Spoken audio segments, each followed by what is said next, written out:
Welcome, weary watchers of the night, to the night shift.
Ladies and gentlemen, welcome to the night shift.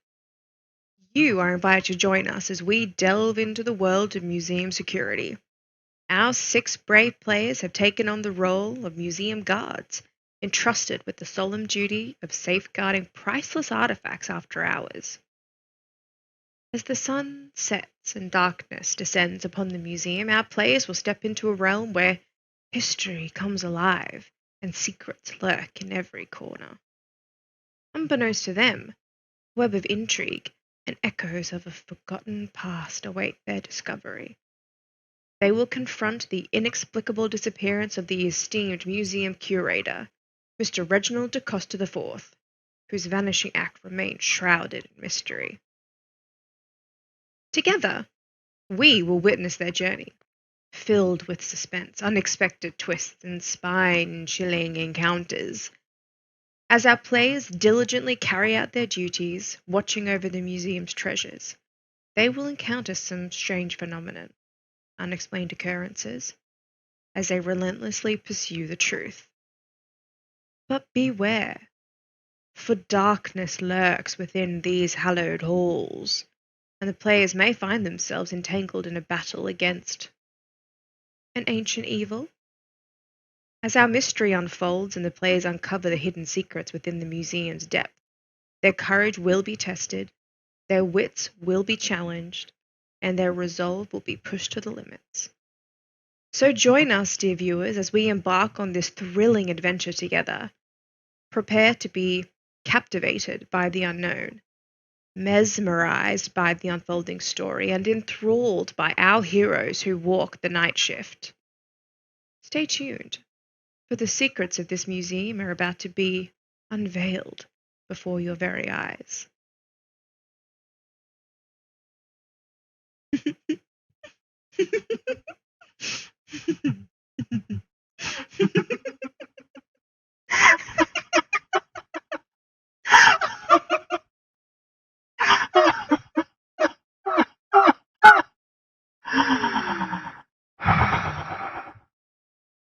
Let's get started.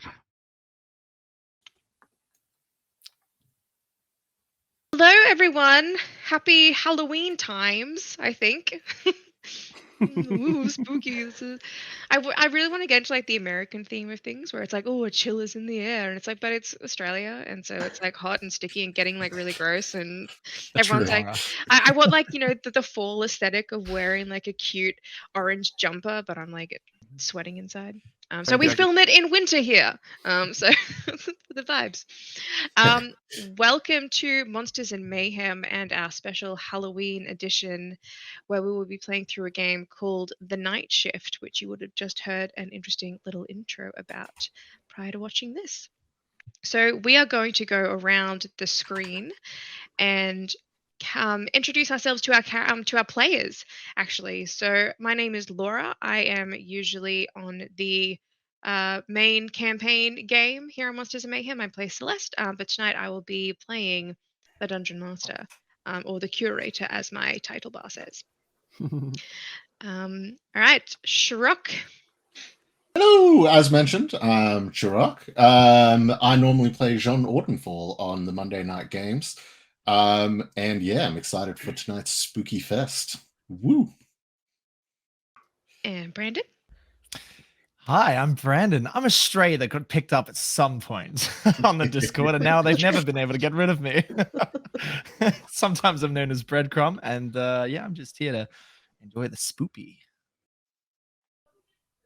Next to Brandon, Breadcrumb, we have someone else that some of you may or may not know, Tom. Hello, I'm Tom. I'm usually the Dungeon Master on the normal stream that we do on Monsters Mayhem. I still don't know what I'm doing, but today will be interesting. Doc. How are you all? I'm the Doctor. I play up, I muck up, I cause common discord on the Discord and on the streams. You'll see me asking questions, putting in random comments, and you may have seen me on on one of the catch-ups, just causing problems and going around. Say hi, and we'll be there. Grace. Oh, hey. Much like Breadcrumb, I am a stray that got picked up and they never got rid of me. So we're here for vibes and D&D. And then we have Dizzy. Hi, I'm Natalie, aka Dizzy. I'm a moderator on Monsters and Mayhem. You'll see me in the Discord just chilling, playing games, causing havoc, having fun. I feel like the mods got it wrong. Like it's the wrong way around. Like It really You guys, is. you're meant to stop the chaos, right? only people getting banned here is the No one mod. told me this.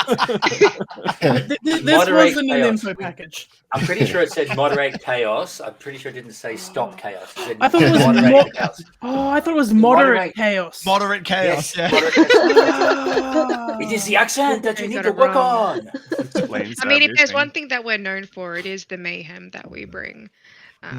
So I think it's a part of the prerequisites to be a mod is that you have to be a little bit sketchy. Yeah. Basically. You got to be a little bit, we're all mad here, I think is the quote. People tend to sprout. The scary part is Beautiful. we're in charge of the asylum. Yeah. Well, with our introductions out of the way, who's ready to start playing some Dungeons and Dragons? Yay! Yeah. me. Always. Yes. I'd like some. I was waiting for someone to be like, oh, actually, guys, thanks, but And that's me I for forgot. tonight. I mean, it's Waiting getting until the pretty game late. starts to do that. I'm pretty sleepy. Okay. So, players, welcome, our weary guardians of the night. Welcome to the grand halls of the Museum of Illanon. As the moon ascends and the world beyond slumbers, your watch begins. You are the steward protectors, those unsung heroes, chosen to safeguard the treasures that lie within these walls during the night's darkest hours. Tonight, you will embark on the night shift. In this tale, you assume the roles of museum guards entrusted with the task of ensuring the security and sanctity of the artifacts that grace this ancient establishment. For weeks, the museum itself has been shrouded in mystery. The disappearance of our esteemed curator, Reginald Da Costa IV, has cast a shadow of uncertainty upon these hallowed halls. His vanishing act, witnessed only by the head of security, Carlia, has left unanswered questions lingering in the air. As guards, you will step into the unknown, unaware of these trials that await you. Your duty is clear. Patrol the galleries, keep a vigilant eye, and ensure that nothing disturbs the tranquility of the museum. But beware, there's more tonight than meets the eye. Tonight, as you make your rounds through the silent corridors, remember to trust no shadow and question every whisper. Each passing moment brings you closer to the heart of the museum. The truth can be a double-edged sword, both a weapon and a curse. Prepare yourselves, guardians, for a game of unparalleled intrigue and trepidation. Watchful eyes will be upon you tonight. The choices that you make will shape the destiny of not only the museum, but your own souls. Delve into the unknown, seek the truth, and unravel the threads of darkness.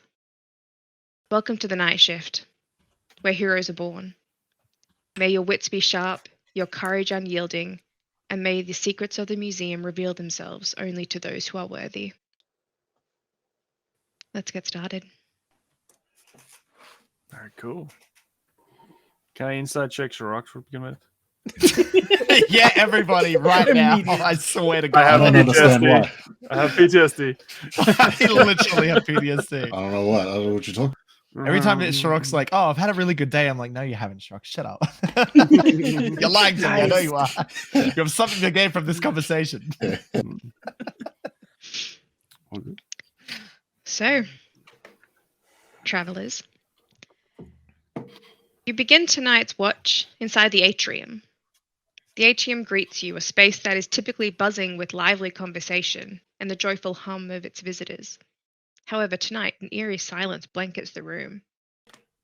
The chair where the assistant curator usually resides, offering guidance and distributing tickets, now sits empty. A disarray of museum pamphlets sits scattered across the desk, hinting at almost an abrupt departure. Golden light emanates from the chandeliers that hang delicately from the cavernous ceiling, their warm glow casting long shadows that dance and sway in the darkness. The stillness of the room is palpable, lending an air of almost anticipation. As you stand amidst the hushed atmosphere, you can almost sense the past echoes of lively conversations and the footsteps of countless visitors, now replaced by an eerie void. There is a somber beauty to this liminal space, where the absence of sound and the interplay of light and shadow conjure a sense of anticipation. The atrium holds its breath, sensing and awaiting your presence. Polish your shoe. You're supposed to be polishing your shoes, Peter. They're supposed to be nice. Uniforms are important. We need to have the great appearance. I know there's no people here, but we are the guard, the night guard. Hear the echoing voice of Cal ringing through the cavernous atrium. Cal, if you would like to describe your character. So Cal is Khaleesi, a rather tall, 6 foot tall, plus 2 foot of ears above it. Haragon, rabbit folk. He is white-faced in most of the places with some splashing of red. Could be blood, could be scabs, could be... It's just immaculately clean. We're not sure how he's actually got it there going through. Could even be tattoos. He wears his coat over one shoulder. His purple cloak over the one shoulder, part of the uniform. Immaculately dressed. At his side, he carries a rapier. He has a large set of keys that he constantly is flicking and spinning around, unless when he's trying to be quiet, before he is in charge of the night guard. He is second only to Kaladaya, who we know is incompetent. So walking around quite fun. He's been given the nice, fantastic job of mentoring Rufus, who had that's his job to go around tonight, to make sure that nothing gets wrong. Pretty sure that Kaladaya is going to get replaced, and Cal's the one for that position. He has a slight French accent. Okay, he speaks totally French accent. Don't worry. Beautiful. And he's tapping impatiently and pointing at and trying to fix up everyone else's costume. Prestidigitation every now and then a little bit. You all stand together, gathered in the atrium. The doors lock behind you, and your shift begins.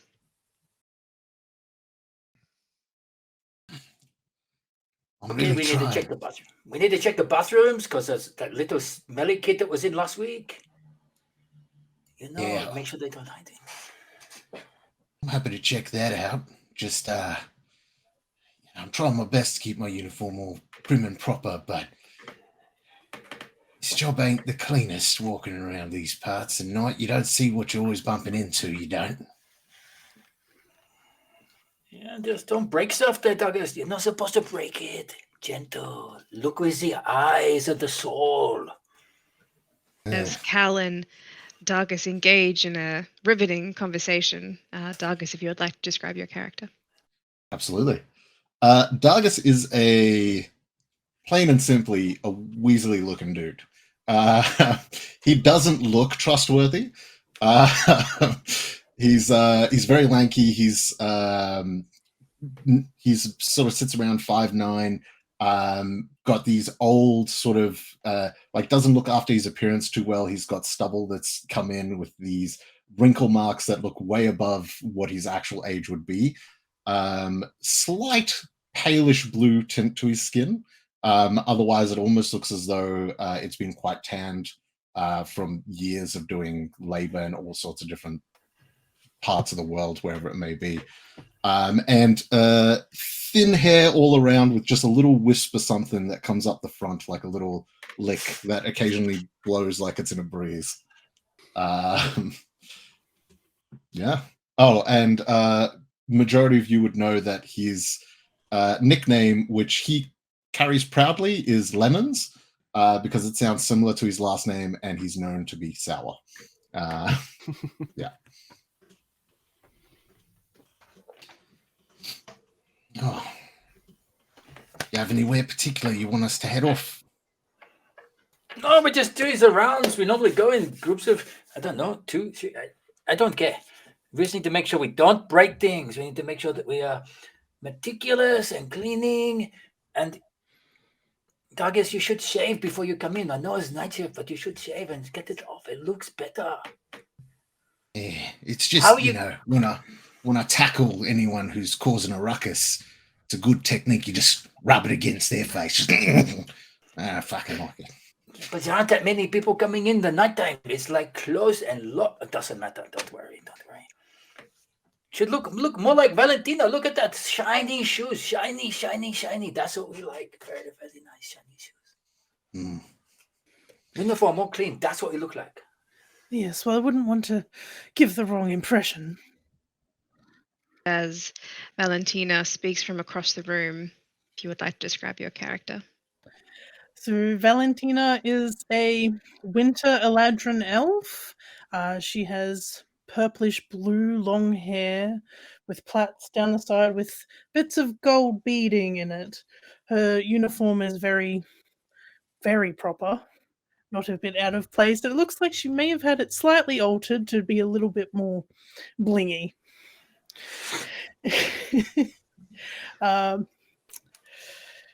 Yes, but very, very prim, very proper, and very icy looks at most everyone in the room.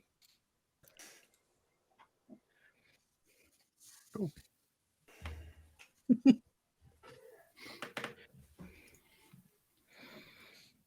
So yes, where should we begin tonight? Well, we start here checking the doors. I have the keys. If you find anything that's unlocked, we need to come unlock it. So walking around, Rufus, you'll be coming with me. Yes, Rufus, is that okay? Ruff. And as this small brown bloodhound yaps at the feet of Cal, Tom, if you would like to describe your character. It'll be tricky, but yeah, I'm a reddish brown bloodhound. I'll be playing a dog tonight. Amazing. It's a Oh. Scooby-Doo. Also known as Rufus. Rufus the good boy. Oh, Oh, I died. Sorry. That was fast. Immediate death. It's a cat allergy. Yep. This is Rufus. He's going to be our new guardian. He's pretty well trained up. He's very good at finding things. He hasn't been chasing too many. Lucky we don't have any of the cat peoples here. Like the day shift have the cat peoples on, and the Rufus does not like the cat peoples. But he's okay with you, Peter Patter. He likes you, I think. I thought it smelled like wet dog in here. As this exchange is kind of going on, I think Pitter Patter is kind of standing off to the side. She might have a like a piece of gold that she's just kind of flicking through her feathers.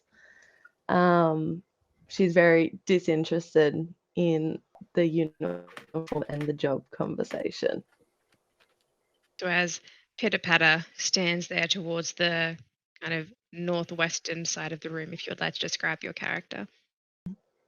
So Pitter Patter, who would be known as Peter, is a 3 to 4 foot tall kenku. She is like really dark blue-black feathers, yellow eyes, and she wears the same uniform as everybody else, as kind of like a cloak or like more like a sleeveless coat with like a hood.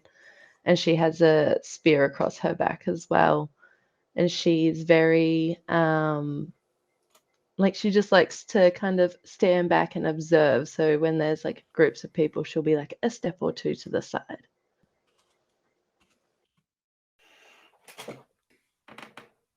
Okay, and Mary, I never pronounce your name right. Mary Gideon.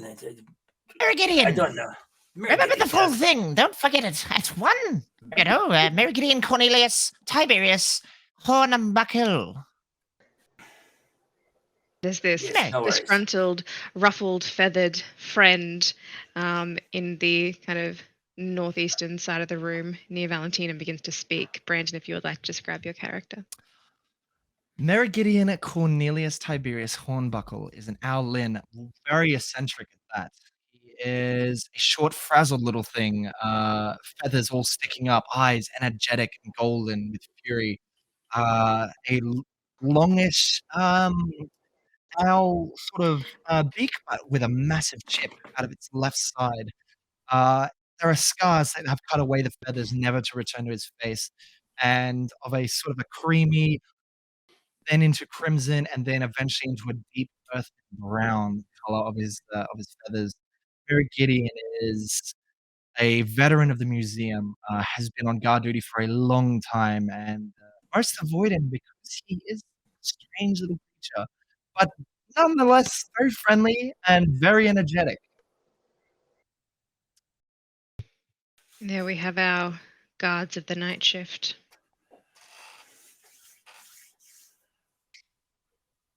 Such a good night to have us all together. And Mary Gideon leaves his little desk and comes over to the center of the room and gestures around. Very good that we're all here. How strange. It is so quiet. It is of a night, but yet it is as if the world stands on a still. You all know as well that you'd never all worked together before. Usually it's rotating shifts. But with the recent disappearance of Reginald Da Costa IV, having last been seen in the museum after hours by himself, with only Carlisle as witness to his whereabouts, having never exited, that security has been increased until they can find out what happened. Reggie, he wasn't doing the right thing. He shouldn't be in by himself. He should follow the rules. The rules is important. That's why Adelaide is likely to be in charge for longer. Yeah, I think so. He should be sacked, I think. Don't know what's happening with him.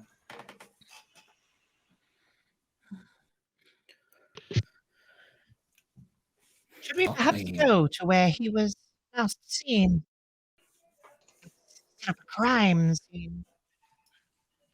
I mean, we're here for a night shift looking after the museum. We're not investigators. We're not out here looking for someone who's just up and vanished, are we? That's not what I'm getting paid for. I'm worried that he took some of the antiques and went off to sell them at the cost or something like that. Retirement. That's what these people do. He's not trustworthy. Well, if it's going to affect any of the artifacts, then I believe it does come under our purview. I Are there anything to support that? No, that's why we're going to be looking. Valentina is right. I think this is under our purview. We should at least investigate it. I've known Reginald for some time, and I've known him only to be someone who is, well, quite, I suppose, jovial. He's quite a lovely individual. He would not strike me as a thief. Not of his own making, anyway. Suppose. All right. Let's get to searching, I guess. Yeah. I'm going to take a peek at his desk if none of you mind at all. Just see what's laying about there. That's a good idea, Douglas. Crack my knuckles, make my way over awkwardly and weirdly. He's almost like, you know, those you see those movies where you get the old-timey sort of like thugs that wander down the street, they're like swinging their pocket watch, sort of whistling. He's got that kind of mood to his step everywhere he walks. And he just makes his way over and he's gonna start rifling through the things on the desk to see if there's anything hidden beneath what's splayed across it, the pamphlets and whatnot. Right, so as you rifle through the stack of pamphlets on the table, you can see that it says, "Come experience all we fella has to offer at the Illanon Museum. Once home to the first king and his family, once their treasures grew too many, he opened his arms to the public. Now endless records of natural and unnatural history await you, generations of history and stories to explore. Take our guided tour with our experts to uncover histories you never imagined were possible. Our opening hours are 8 a.m. to 4 p.m. Tickets are 5 silver each or 1 gold for a family pass." Other than that, the table just seems to be, it's not a desk, it's just a flat table with a red cloth atop it, just scattered with pamphlets. There is also a small box, like a small iron box, sitting at the top with a small padlock on top. I mean, the pamphlets, but there's that. Anybody check that out yet? I'd imagine, I think I Douglas, have the that key. might be commission. Fair enough. Can I investigate the sofa for snacks? Roll an investigation check. In like a Aw. perfect mimicry of lemons, you hear from Peter. She goes, "Check that out yet?" 10. Sniffing around the sofa underneath, you put your paws up on the top and sniff under the crevices and the cushions at the back, and you find a stale biscuit.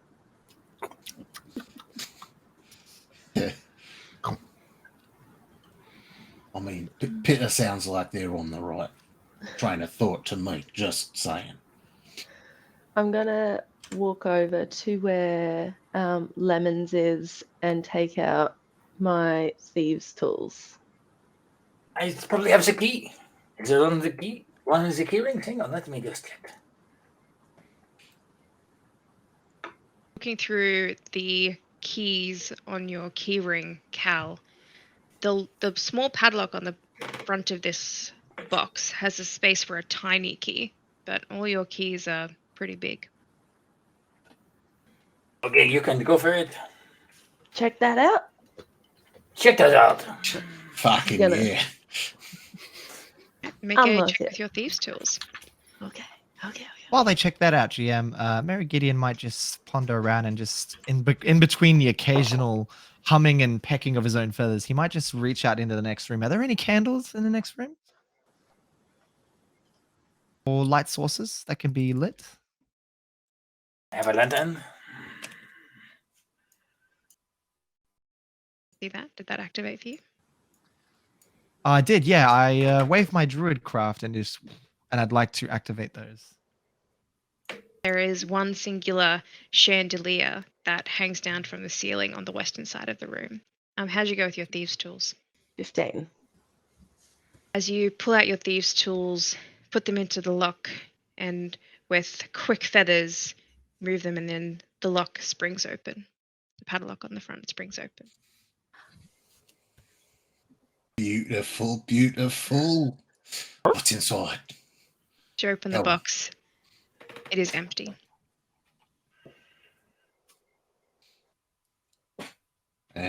No, I've seen this sort of thing before. Do you mind? All yours? I'm gonna reach in and see if there's some sort of false bottom, hidden mechanism, something hiding something in there. As you reach your hand in and press it down on the solid metal bottom, it's pretty light as well when you pick it up.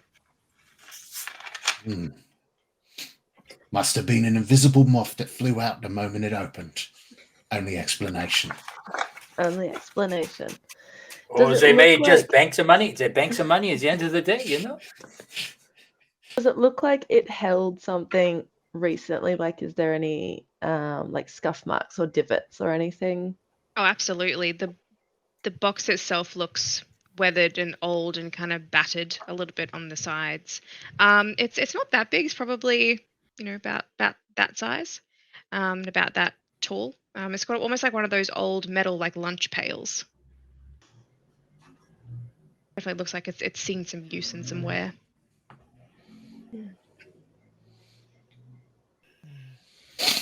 All right. Yeah, not much coming from this, I think. Valentine That's is on just the going to table. call out across the room. Cal, have we checked this door yet? No, we should come and check. Come, let's go. Yep. If you click on the door icons as Yeah. well, they'll Should these be locked? No, not until we check the rooms, and then we leave the rooms, then we lock them as we go. Okay, very well. Cal, we are investigating as a group, or are we breaking apart? Look, I think we should go together because that's why they hired all of us, you know? We travel as a group. Otherwise, they would only hire half of us. It's just silly to do. I've got to do the whole floor. You've got to sign off and say, yes, I did this as well. It's just paperwork. So we've worked together. It's okay. Indeed. So unusual that they've put us together tonight. All of us. Yes, very, very good. Yes. You're very good at mimicking. She's going to close the box again and bring it with her. Does it, when she closes it, does it lock again like automatically, or is it okay? No, Cool. so there's a latch at the front, and there's a gap in the latch that folds over a hook, and that's where the padlock goes into. Yeah. But the padlock doesn't automatically close. Well, it appears the other direction is at least lit. Perhaps we should go that way first. Yeah, Not we a got problem, my dear. And I will cast light into the next room as a cantrip. Well, that splits the decision then, doesn't it? I suppose Cal should decide. Which direction? Oh, wait. We just start here. Not Rufus. We'd go off and just follow the pathway around. I think we go north, then west, around the building, and then come back to the end, locking the doors behind us. Not very well. Perhaps the bloodhound Please should don't lead. The dog seems capable at sniffing out food. Food, perhaps. Yes.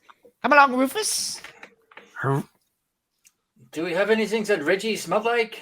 Like old cheese or something? I don't know. He was very funny, gay man, very happy. Can I actually history check that? GM, do I know of a smell? Given my veteran kind of, I've been around a fair while. Did he ever have a particular smell I could discern? Yeah, make a history check. All right.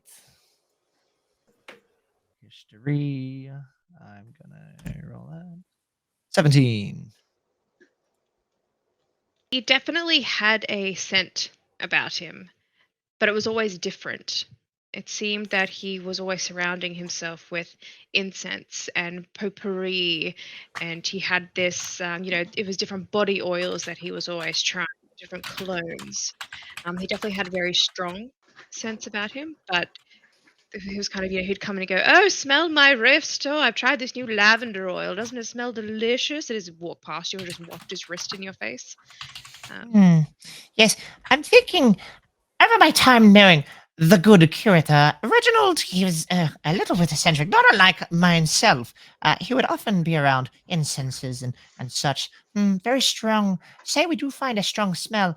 I imagine it may be a clue. So as you step into this room, those of you who have worked the night shift before or worked at the museum for a while would know that this room is referred to as the Queen's Hall.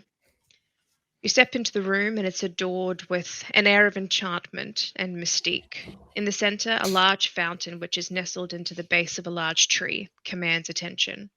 The soft lapping water fills the space, creating a soothing ambiance. Golden and purple lights emanate from glistening orbs, casting mesmerizing glows that dance upon the surrounding walls. On the far western side of the room, a magnificent portrait dominates the space, towering at an impressive 30 feet in height and 20 feet across. This portrait commands your gaze. The depiction of the Queen, a regal figure who gazes into the distance with an expressionless face, as if beholding something invisible to others. The Queen's presence is resplendent and captivating. A crown, golden and adorned with twisted serpents intertwined with ivy and thorns, rest upon her silver hair, which cascades in loose waves down her front. Clad in a deep purple cloak, embellished with golden serpents emblazoned on the front, she exudes an air of authority and intrigue. This portrait acts as its own source of light, casting an ethereal glow that enhances the regality of the Queen's visage. Her captivating presence seems to beckon, as if inviting those who dare to uncover the secret that she guards. That picture always freaks me out a little bit. I've never met the Queen, but that's pretty big. She's pretty tall like that. Yeah, it freaks me out too. Just a painting staring out nowhere. What is that thinking? Yeah. You And, never and know. move from this side to over there, still staring at you, you know, Douglas. And you move to the front, it's still staring at you. It's like Yeah. all this scary. You get it. You get it. Yeah. No, this room is perfect. Absolutely regal and just wonderful. And such a gallant painting. I love everything about it. If you say so. Not for me. Ugh. The image of the good Queen Urias is meant to bring us comfort, not fear. Perhaps each of us should focus on where our feet are landing instead of what's beside them. I don't always get what he's saying, but you know, it sounded Yeah. cool. My feet are on the ground. Hmm. I think he was metaphorical feet, but you know, it's okay. There's no such thing as metaphorical feet, I think. Hmm. I'll go lay down on the sofa. I'm going to take a closer look at the painting. Which one? The large one? Yes, the very large one.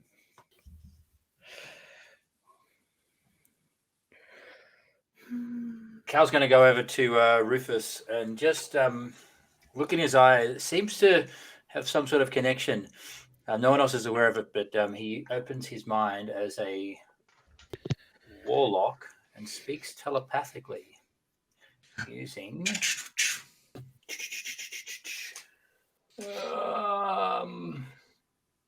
awakened mind. So looking at Rufus going, so how's it going being a dog coming around, you know? We're looking for the Sweaty. Do you know where Sweaty is? Can I smell sweaty? Make a perception check. That is not great. That is 7. There are a lot of smells in this room, especially on that couch that you're sitting on. This seems to have been the resting place for many a visiting patron as they sit here and look at the paintings of the royal families on the wall. I go straight over to Valentina. Smelly. That wet dog smell again. Did you find something? No, looking for Sweaty. Looking for Reggie. Trying to get the smell into the dog. I don't know how to do that. GM, are there any druidic symbols? I walk. Mara Gideon is walking the length of the tree trunk, of which the fountain is within. Any druidic symbols? Anything at all? Make an investigation check. Ooh, don't mind if I does. While you're looking, Lemons is putting their hands in the fountain and like washing under their armpits and that. Just like, everyone's talking about smells, just in case. Lemons, that's not what you do with the fountain of eternal youth. Okay. With a 16, looking at the base of the tree, it is a very large and ancient tree, and you can tell by looking at this that it has grown for thousands of years before it was cut down. But there don't seem to be any symbols or runic carvings or anything of significance against it other than the typical signs of an aging tree. Nonetheless, Mara Gideon will trace his fingers along it and, old girl, you've lasted so long.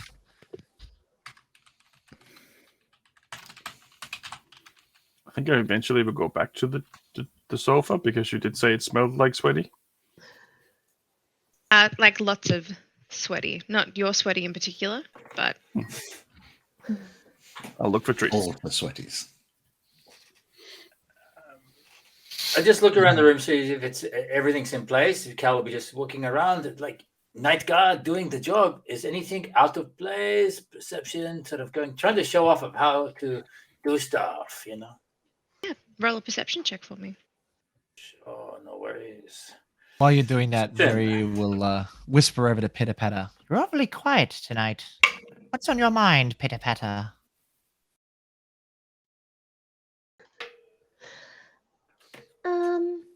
Mystery. and I want to go, I kind of want to go study some stuff. So that'd be cool. There will be This is plenty fine of too. study tonight, I imagined. I mean, there's just so much information about all the artifacts here that I thought I would have more time to read, but we do a lot of watching on Night Watch instead of Tell you what, Patter, learning. each artifact that we pass, let me know. I'll give you a little crash course in each one. I've got quite the knowledge in my noggin. I know most of the museum back to front, front to back, side to left, and left to right. That sounds, thank you. That sounds really, really good. I'm excited to learn. Hal, as Excellent. you pace the perimeter of the room, nothing seems to be out of place. Everything looks to be in meticulous order. All of the portraits are placed the exact same width apart, not a speck of dust on any of them. Even the nameplates under each of the portraits are polished to perfection that when you look at them, they almost reflect in a golden cascade of the room that's behind it. Okay, this room looks fine. We should probably move on to the next one. Professor, come on, stop licking that. It doesn't come off. Lead I'll the way, check. fearless leader. I'll check if it does come off. I was meaning the couch, not that bit. Okay. Why doesn't we have the dog? Do we continue north? Yeah, that's the right way. Which way is that the way to the office, or is that a different way? History check I'm going to do for that. I know this place back Alright. to front. Roll a history check. I don't know shit. You can ask me anything. Where's the office? Where are we now? Anything else? Anything else? You're like, damn, I thought we were outside. Oh my. There's a tree we It's have to all- be. The place looks so different at night. Ah! Have you also not been on the night watch for long? Not by duty. I've sometimes forgotten how late it is and got myself locked in an exhibit studying it. It's quite a conundrum. I see. So as you enter the room to the north, you tread on hallowed ground. Tread carefully and with reverence, for you have entered the realm of the divines. A grand corridor stretches before you, splitting into two paths. In the center of the corridor, a massive stone carving captivates your attention. Intricate details and imposing presence demanding reverence. It dominates the space, the centerpiece of a sacred hall. To the east, 6 small figures line the hall, standing as guardians of the divine realm. Each statue, reaching a height of 8 feet, represents a deity. They stand proudly on pedestals, small offering tables placed at their feet. Cushioned kneeling stools adorned with vibrant red, inviting devotees to pay their respects. At the end of the row of smaller statues, another grand figure awaits, positioned at the foot of a spiral staircase that ascends to higher realms. The statue, standing nearly 10 feet tall, represents one of the major 2 deities. Its presence exudes power and divinity. Above, the ceiling is adorned with a celestial display, countless stars dotting a cosmic canvas shivering with ethereal light. Amongst the stars, glowing symbols hover above each statue, a testament to their divine connection. Intricate balls of light cast soft radiance, illuminating this hall with a mystical glow.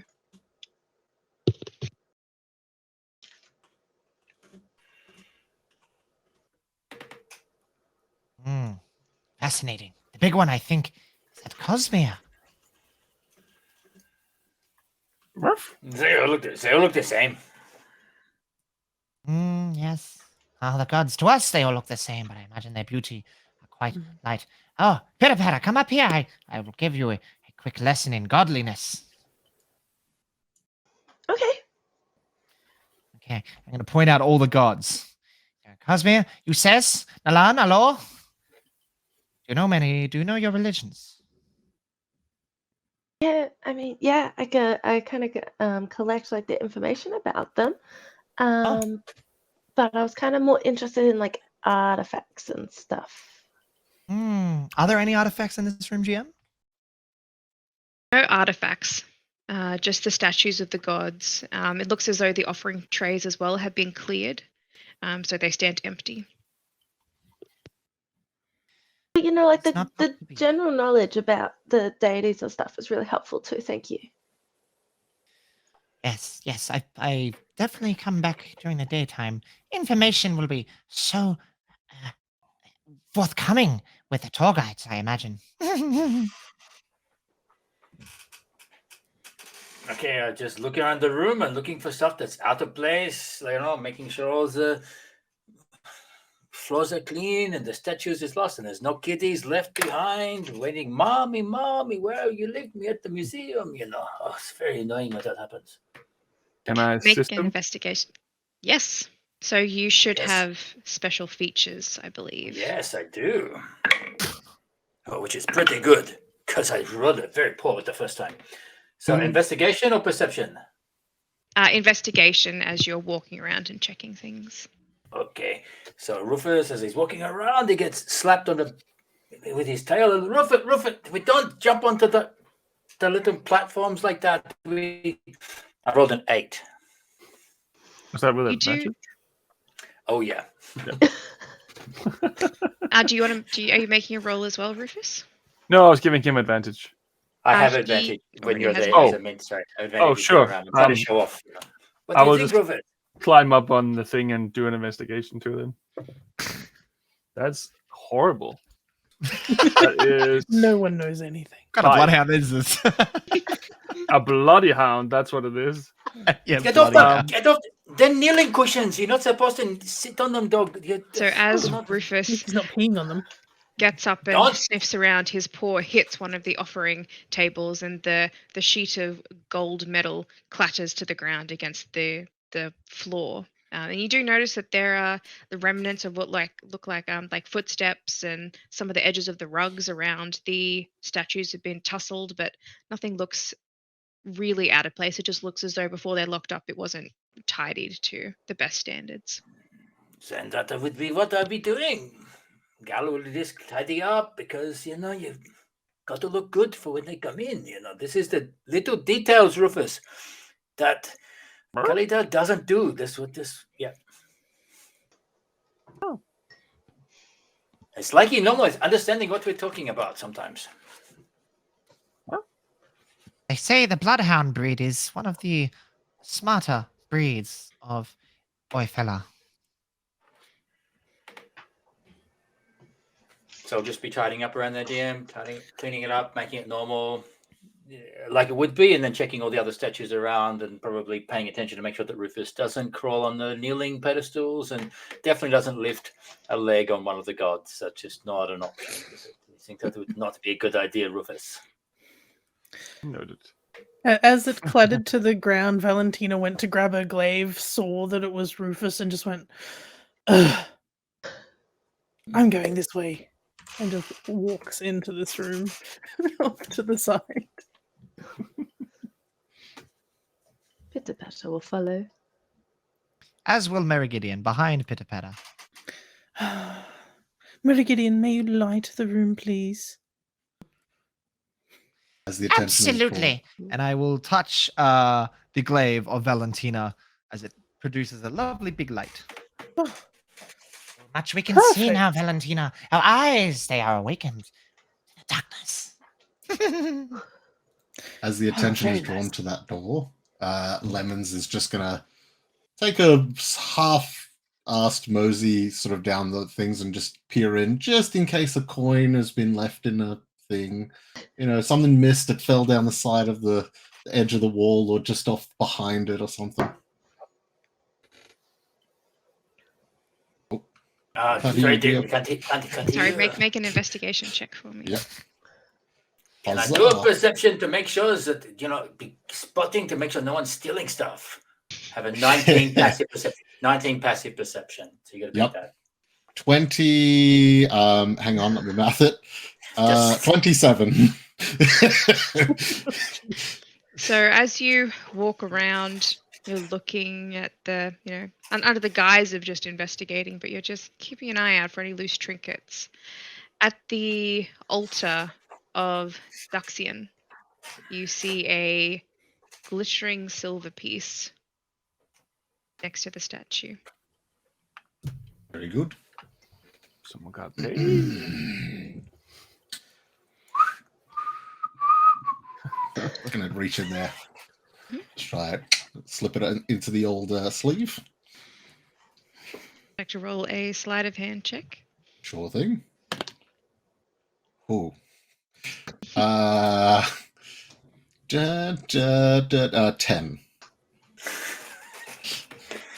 guess what are you doing inside? What are you doing over there? Do you find something interesting? Yeah. I mean, kind What did of you interesting. find? Just, wasn't cleared out properly. Found a penny in the right, right in the right on the corner. Yeah, just a shiny little one. We'll put it in the lockbox when we finish the shift that Peter took with us. Good job for finding that. Thank you so much for finding that. As you pick it up, it is a platinum piece. Oh, look at that. It's a platinum piece. It's pretty. Wow. Yeah. Unlike that good find there, Douglas. You'll be on the A team, no problems. Do you want day shift? Do you want day shift or you like the night shift better? Oh, whatever pays better. Yeah, we get better pay at nighttime. When I get in charge, I'm going to put you. You're definitely going to be leading one of the crews. Yes. I appreciate it. Look, I'm not here to stand out amongst the others. It just happens naturally sometimes, all right. But just I'm happy to just. It's fine. I'll just pop this in my pocket for now. And we'll put it as soon as I see fit about it. Yeah. Don't forget, we got to put it in the. I won't forget. You won't forget either. You're a good guy. No, never forget. Okay. And we'll intentionally wait to be last in the next room. So what is it? Some kind of cafeteria? Yes, so as you step through the door, a wave of warmth envelops you, washing away the chill of the rest of the museum. Soft glowing lanterns hang from the ceiling, casting gentle shadows that dance across the room.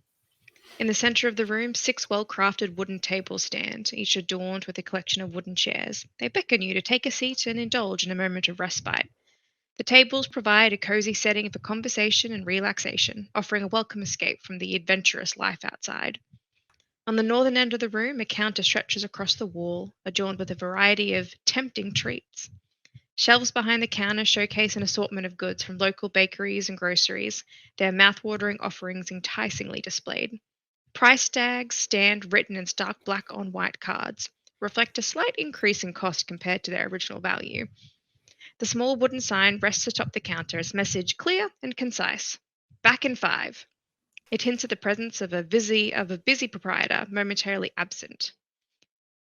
The cafe room offers a sanctuary of comfort and nourishment. Whether you choose to sit at one of the tables or patiently await the return of the proprietor, this room serves as a haven of relaxation and indulgence. Well, first, don't eat the food yet. We'll have to have snacks later. Oh, he should definitely get into the snacks. I'll feed your stump too, Rufus. We can share them and nibble away. Work first. Then the snacks, that's how we do it. Leave crumbs everywhere. Yeah, I'll go straight to the treats. Oh, look at him go. He's so fast. I'll just investigate. I won't eat anything. I'll just investigate what kind of flavors we have. Don't eat chocolate. Don't eat chocolate, Rufus. That's bad for dogs. Make an investigation check for me. That's better for once. So that is 21. So behind the counter, as you're sniffing and looking, there are several small kegs placed underneath the counter, with metal mugs placed above them on a small shelf. You also see that on the shelving on the northern side of the wall, there are baskets of fruit. There are apples, pears, looks like a basket of muffins that's covered with a checkered cloth. You also see some packets of something. I'll steal one of the packages. So it's a cloth tied with twine that seems to be filled with something heavy. Pull it off. First, I will help. Let me help you. If you licked it, let's try to help you open it up. That's okay. So as you open it up, this looks to be a bag of assorted jerky. Rufus, yes, you can have some. How about we have some and then we eat some more as we go along? If you eat it all in one place, it'd be coming out in the mess. Just we don't want that inside, Rufus. Perhaps you could use it as incentive for the pup. I'll eat them all. So there are 10 pieces of jerky per bag. Not And anymore. you can see, Cal, as you're standing there, that on the placard next to where he's grabbed this from, it's 1 gold per bag. Oh, shit. We get stuff discount. Oh, Rufus. Maybe you need a leash. No, that's just mean. Rufus, not on a leash. He's okay. He's These are just going to learn. freebies. Let him wander. He'll help part us of when our the team. time is right. He's part of our team. We got to show him what to do. It is not coming out Rufus? of my pay. Rufus, you can't eat all the food that's in here. It comes out of your pay. Are you still using your awakened mind? No. Okay. Okay. Just having a conversation. Forgets that he can't communicate with Rufus every now and then. That's just... Okay, don't eat any... No more, Rufus.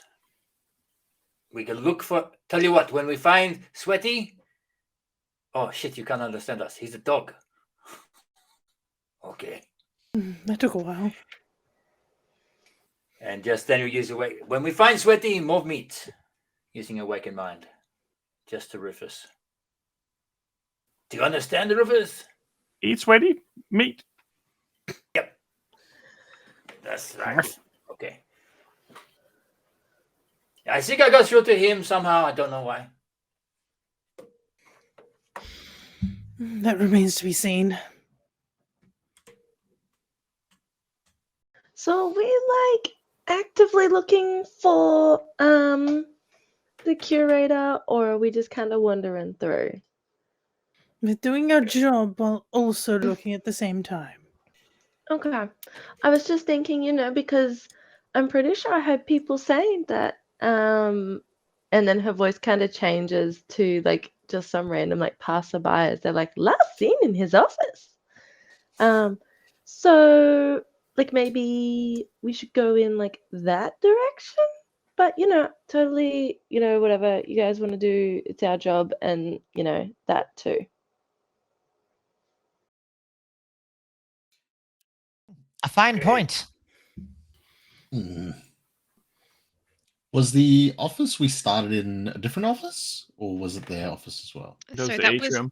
was the atrium, so that's The where atrium, okay. visitors enter for the first time. But you would Gotcha. know that the door that is in this room currently, so the one that's kind of at the bottom of the screen, that leads through to kind of the staff area.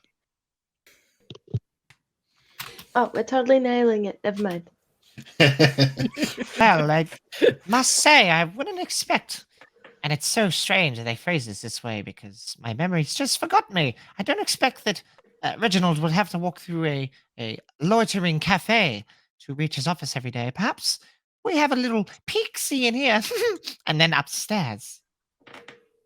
Yeah, Reggie likes talking to people. That's the annoying part. He just goes and does all that stuff.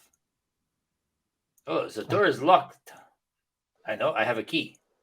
You do have a key, so you should be able to open it. I think it's one of these. Not this one. Not this one. Not this one. That's the one. There we go. Okay. Nice work, Hal. Very helpful God. having the keys.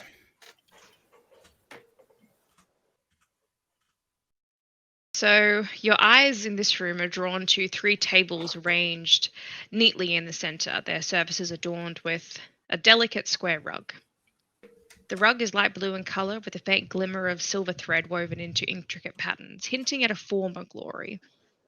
To the northeast corner of the room, a long buffet table stretches across, displaying an assortment of food.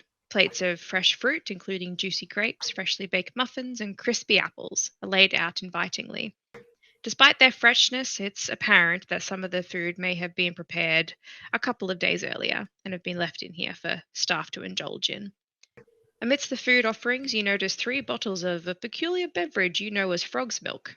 The bottles are sealed with a cork, with the label bearing 3 frogs leaping through a moonlit pond.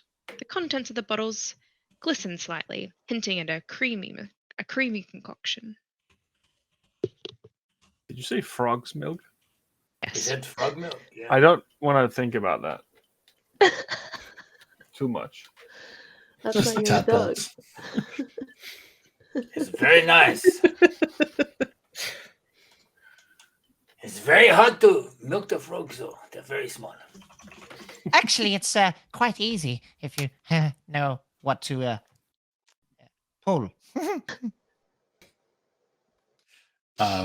Lemons. Cal holds up his huge big mitt. It's not that easy. You squeeze a frog, it's not just milk that comes out of it. How vile. Quite delicious, actually. I sometimes serve it with goat's butter. Lemons is going to No sneak up doubt. to Rufus if Rufus is still in the other room, and just keeping an eye on the rest of the party. Sort of crouch down on one knee, give him a bit of a rub on the head, pull out like a little ration, a little snack or something, and just, hey, keep an eye out with me. You know, we stick together, and there'll be lots more of this. But don't you worry. Offer him a bit of a snack. Didn't even take one session, Sharok. The battle lines have been I told you drawn. he's an untrustworthy looking guy. I've never said anything otherwise. He's just doing him. I eat the snack. Okay, how long is it going to take for Rufus to be full? I don't think the full is the problem. All right. If he was a Labrador, we'd be in trouble. Oh, yeah. Pop up and wander down to the door. I follow my new owner. Mary Gideon would like to investigate this first door. Sure. Ah. Ooh, dark in here. And he steps inside the room and touches light on a chair. Is this Reginald's office, Mary Gideon? Oh, no, I smelled something in here. It might have been pine, although the pine floors might explain this. I see. So, in this room, 2 cabinets sit against the eastern wall with a long table that takes the center of the room, surrounded by 6 chairs. It's a very sparsely decorated utilitarian room, made for hosting staff meetings and discussions, and can sometimes be used as a private break room for those who don't want to mingle in the staff eating area.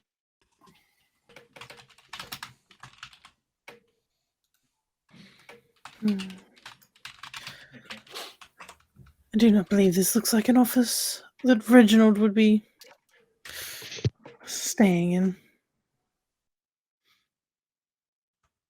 Since we grow closer, though, Rufus, can you smell any strong smells? Incense, any fruits or berries? I can give it a go. Oh yes, please. Good boy. I'm gonna pat him and just like try to like touch his wagging tail. It's like my eyes are like to a moth. I'm like, it moves so quickly. What is this? I'll smell for interesting smells, I guess. Roll a perception check. That's a 10.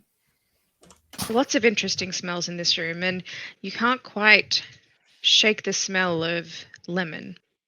There's, something, maybe he has more rations in his pocket somewhere. You're kind of hooked on that now. Oh. I'll just sit down Yeah. and look at him. Hi, bud. Yep. fucking yeah. I agree. Just looking at the dog. Okay. Anywho, need you some wanna- light in it. Need some light in this room. I can't see anything. Start drooling. Druidcraft in the in Cal's room on the any candles or lights?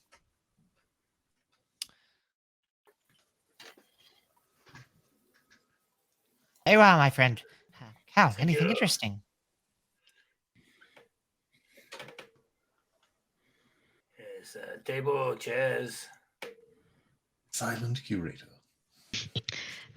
2 dirty coffee cups sit on the table. Oh, they Sorry. don't clean up after themselves. I go into the room. Oh, actually, I think that was mine. The toad milk, I believe it is. Yes, anyway, moving on. A little bit sour. That's gross. Like 14 days, kind of sour. Or? No, maybe like 2. Should I roll Constitution save? Mold grows. Oh, God. yeah. The chewy It's parts actually are an the best. artifact. It's been here for 10,000 years. Oh boy. I just killed a civilization on it. Screams. Discovered. The god's back. We were free. We know what's in that room, so we lock that door. We know what's in that room, we close that door. Keep on going down south. Try the next door. Checking to make sure there's nobody in this room. Drop a ration as I head down as well. Like Goldilocks. Yeah. Goldilocks, Hansel and Gretel. Oh, look, Hansel and Gretel. Lemons, I have a locked door. You're quite handy with the little. I have the things. keys. I have the key. Oh, right. Excuse me. yeah. The dust. It's a very dusty room. So, as a note, in this area, it's a long, narrow hallway. The flickering lights sporadically placed along the wooden panelled walls, casting eerie glows, dancing shadows that seem to play tricks on your eyes. The scuffed wooden floorboards, devoid of any luster, barely reflect the dim light from the hallway.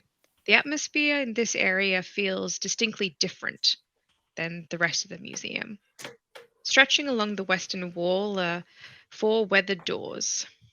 The walls of the corridor are plastered with haphazard display of handwritten notes, posters, hastily tacked up with thumbtacks, faded papers whispering fragments of lost messages. In the southwest corner, a chalkboard hangs on the wall, its surface marked with names, days, times, all organized into a neat grid. That looks like a roster of who's working where. Okay. How odd. How?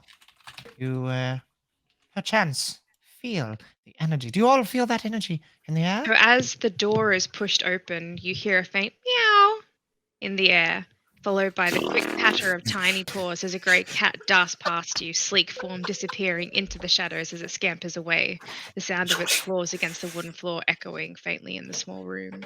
Reverse! Reverse! Yeah. Quickly Like grab that. Rufus. You gotta try take you I'll try gotta to, catch try to it. grab Rufus. Try to grab Rufus as Rufus goes past. Rufus! I will dodge. Oh, you get I past can. and that one, you probably get it underneath my leg. I'll just go for an attack roll. Yeah, I'll just take your legs. I'll just take your legs. Sacre bleu! And then I'll run in whatever direction that cat sound came from. Rufus! I'm going to druidcraft the sound of a cat back the other way. Okay. Meow. You're surrounded. I'm gonna go for the fake one.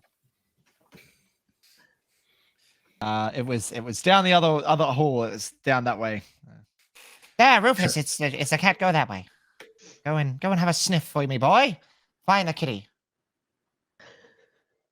I will investigate thoroughly.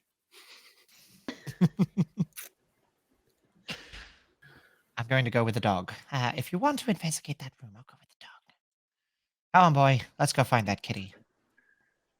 Check what these doors, where these rooms were on the way down. DM. Sorry, one more time. Where the cat came from. Where the cat came from. I'll check what was in that room. So as you walk in, the room itself is quite dark. There are some unlit candles along the wall. Press the digitation, light the candles. Oh. I was going to say Valentina's going to go in and still has the lit glaive. Oh, Or the glowing yes. glaive. Good point. I have a bullseye lantern. I don't know if the glaive would still be lit because I'm pretty sure that Merigideon When's it has last? cast light on other things before. And it doesn't you only have I one think- active going. I think he Light's did light and druidcraft was the other. Okay. Anyway. Oh, what's in this room? This looks pretty interesting. So this room is cozy and intimate, adorned with 2 azure rugs that lie gracefully on the floor. The rugs shimmer with the glimmer of gold and silver thread. Mounted on the wall above a large oval mahogany desk are 2 striking figures. The first is a majestic tiger, its beady eyes gleaming with a sense of power and grace. The second is a serene deer, gaze gentle and watchful. Both creatures seem to come alive with the dim light as it flickers. The shelves display an eclectic collection of books ranging from ancient tomes and forgotten lore to more recent works on art, history, and mythology. Is this the office we're looking for? Scan the bookshelf. Make an investigation check for me. Okay.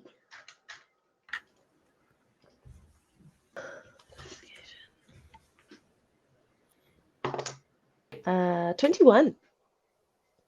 So looking at the shelves, there seems to be a collection of history on art, on the gods, the history of areas in the world, what kingdoms were built, when, by who, books on royal history. All of it seems to be non-fiction works or like conspiracies about certain things. Like where certain artifacts might be, or the history of certain artifacts and where the trail goes cold and things like that. And you get the sense that this is Reginald Da Costa's office. Okay, so can I look around first, just glance at the bookcases, looking to see if there's any... Bookcases tend to gather dust, so books that are used more frequently, less dust around, so looking for thinking perception rather than investigation of what sort of books, just looking to see which one they've actually may have used more recently, if I can.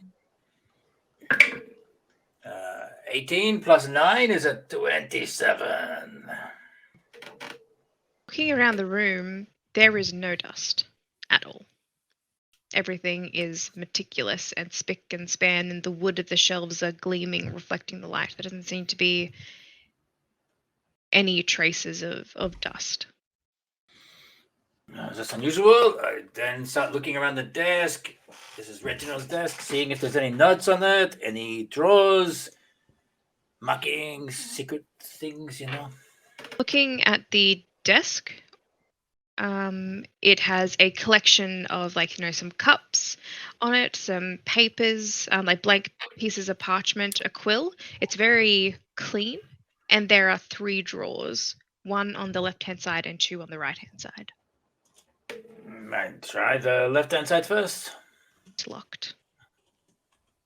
Do I assume I don't have the key? I will try to pick the lock. Sure. Okay. Ooh, that's pretty good. 19. As you creep down, I'm assuming you have thieves' tools. I have proficient in the Down. thieves' tools too. Pick the lock with your giant mitts, and it clicks open. You hear the sound of the lock sliding. Yeah. Then I'm thinking maybe check to see traps. Just thinking what I would do if I was hiding something. So yes, that's investigation. So a 5. Not really worried about too much. Can't see anything. Open the door. As you pull open the drawer, there are piles of different scraps of parchment, all tied neatly with thread, all differing sizes, look like different colors, as well as just stacks of different types of parchment. Peter, we got all this paper here from his desk. I don't know if you can search through stuff quicker than I can. You're more studious. I don't read that much or at all. Peter is like just flicking through random books like very quickly, so she'll put them back and kind of scurry over to the desk with the drawer and start shifting through stuff and trying to figure out what's going on. Looking at the stacks of parchment, make a quick perception check for me as you flick through. Okay. Oh, it was such a journey, and then it was a 1. So that's 8. All those lead to Rome. The thing that you notice as you're flicking through these is that it's all just numbers.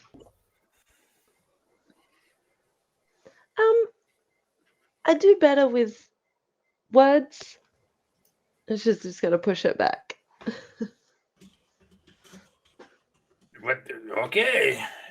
They're just random numbers and looks like random numbers. I mean, you can read them if you want to. Yeah, I haven't tried to see if it makes sense. Does it look like a ledger? Money in, money out? That's what I can think of. Yeah, so looking at them in more detail, they look to be banking slips. So incomings and outgoing, profit margins, invoices for things that have been bought, lots of kind of tax stuff. But it looks like it goes back several years, where he's just kind of put them all in these drawers. They in order? Is he an orderly sort of guy? Does it look like it's randomly thrown in like my tax time, or is it more like Doc's tax time? I mean, groups of them are stored together. Unless you want to sit down and actually kind of go through them and match, dates and things like that. I don't think that you'd. Look, welcome to D&D Accountants D. Tax edition. It's not called Tax Fall edition. Guy. Hardcore tax edition. That's right. Valentina would like to just check around the room, see if there's any other way out of the room, as it was the last place he was seen. So if he went through the hallway, people surely would have seen. So you do know that his office was not the last place that he was seen. He was seen in the museum. So he was kind of wandering around when Carlisle left. So she was like, all right, good night, have a good night, and left. And then he never came to work the next day, essentially. So you don't know the office was the last place that he was seen. But roll an investigation check for me as you walk around the perimeter of the room. And then I'll look in the other 2 drawers as well whilst that's happening. They are both Whilst locked. everyone is doing this as well, Mary 12. Gideon would like to just sort of try to peer under this door and look up to the drooling mouth of Rufus. Rufus, can you smell anything, perchance? Have a sniff? I still think the cat went this way, so can I use human handling to see if I can get him to open the door? Sure. Roll a human handling check. Human handling check. That's a 7. Love it. What? 7. I'm so confused. What? Harry, you think that Rufus needs to go to the bathroom. As he's kind of Let's see if this... Valentina, looking around the room, there doesn't seem to be anything that's standing out to you as strange or out of place. Everything looks quite the opposite in this room. Everything looks very put together. Everything has a place. Everything is marked and labeled and neat. Everything has its place and everything's in it. Nothing unusual that I can see. So Cal, as you bend over to try and pick these locks, the first one opens. And again, it is filled with paper. This one seems more disheveled than the first, and they seem to be full pages of parchment, kind of just thrown into a drawer. The second drawer does not open. Oh, shit. Douglas! Yeah. May need your help here. All right. I may need some of your skills. I know. I read your resume. It's all good. Yeah. We sometimes need to open locks that don't want to be open. Oh, I thought you were calling me to be sexy for someone, but I guess I can do that too. You can definitely be sexy, but no one is looking. It's okay. All right. I'm always sexy, so easy to do. Which one? Point at me.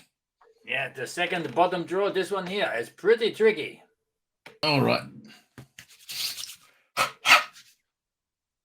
Gonna go down and give it a crack. Roll me a check with the thieves' tools. Sweet.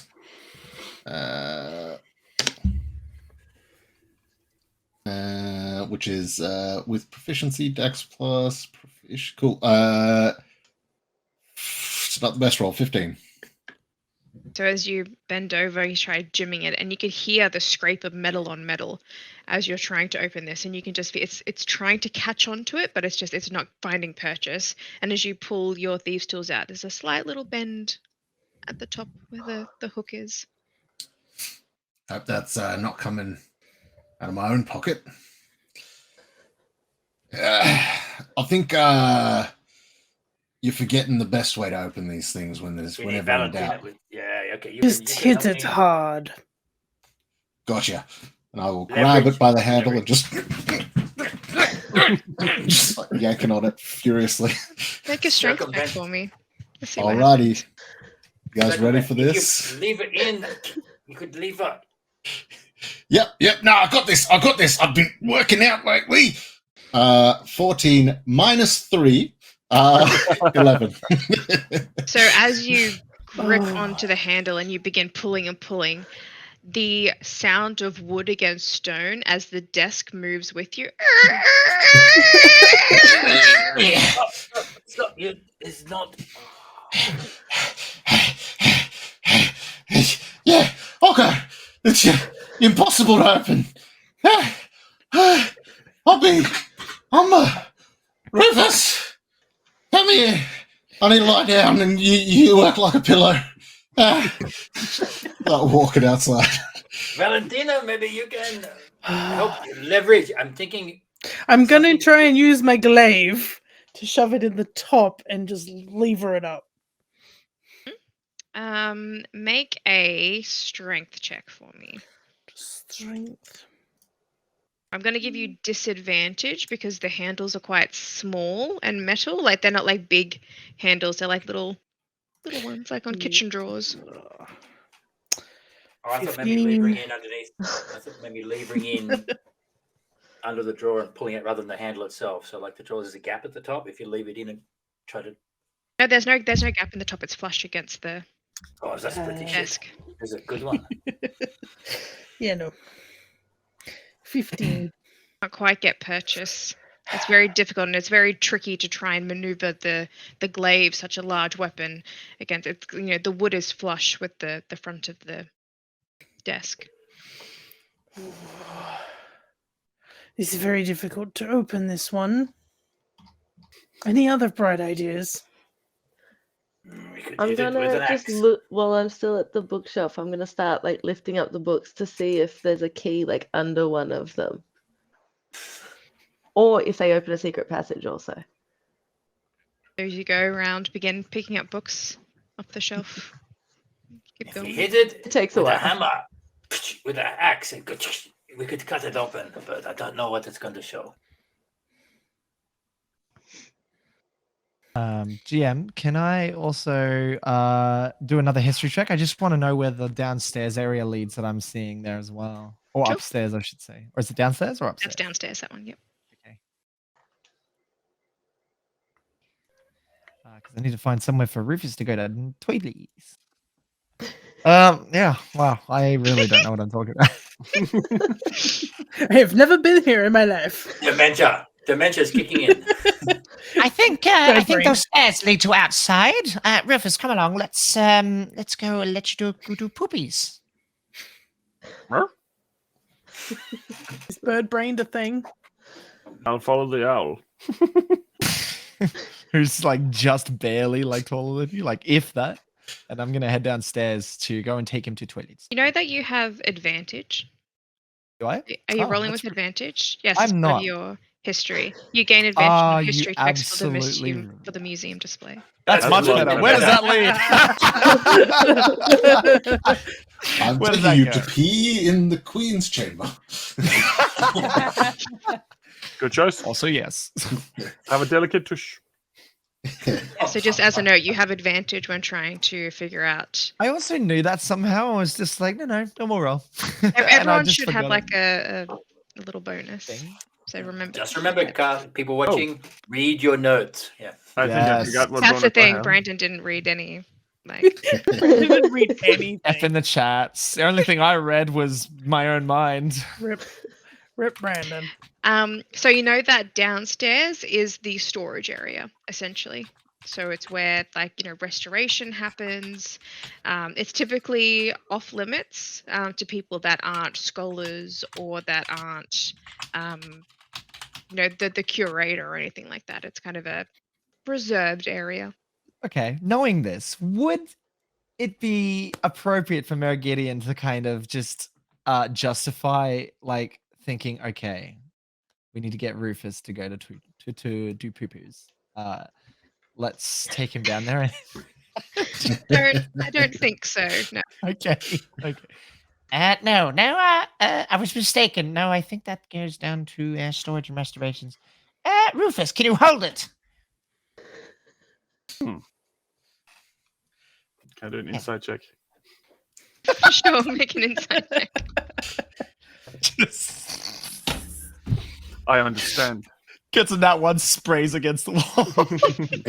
I think I understand. I got a 17. Yes, you understand what he's asking you. Trying to by the tone and cadence of his voice. And the fact that he didn't open that door for you, he's misunderstood you in some capacity. I work with these humans all the time.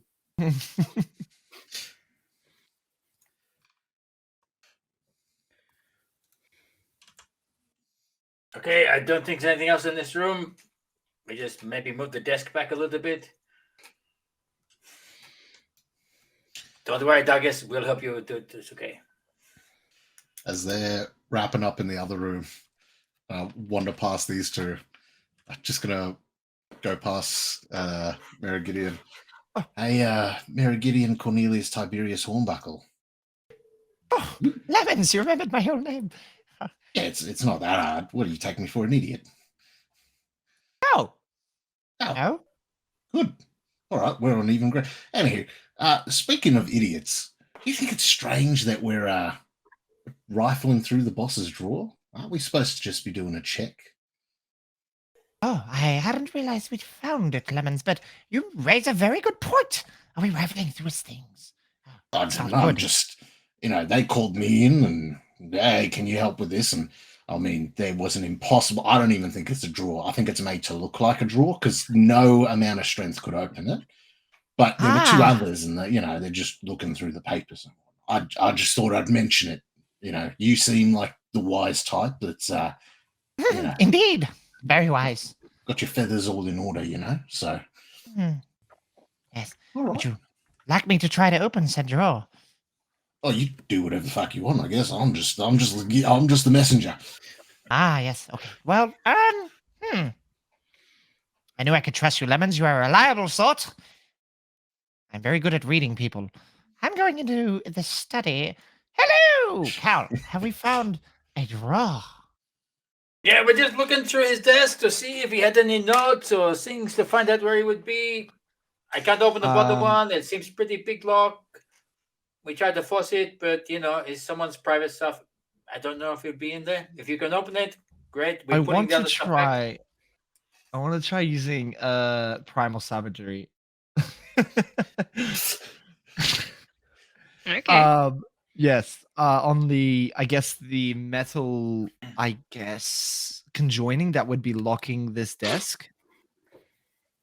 Is that English? The metal of the joining that is locking the desk. Yes. Perfect sense. Yes. So I channel primal magic because my teeth are fingernails, and I got my little alley claws now.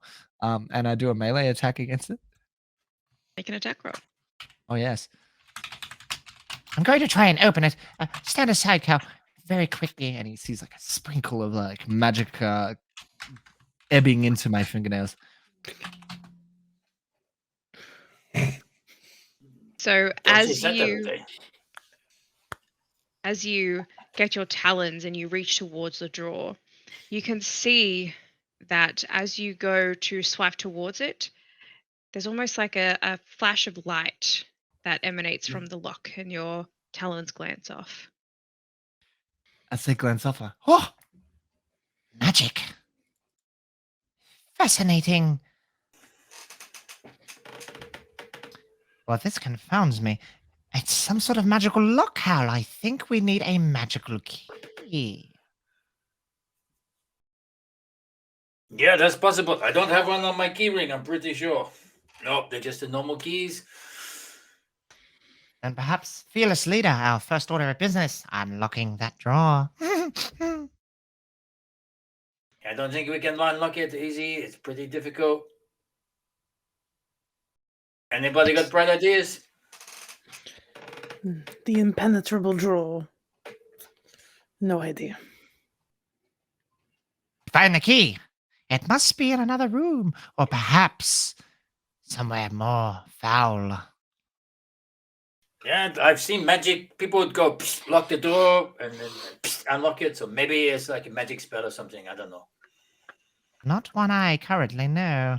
I've only got so many spells. I could try to tidal wave it, although I don't suspect that. That would be bad. I'm thinking that sounds bad. Like big glut of water. Like dispel magic, maybe. I don't know. Other than that, I don't know anything.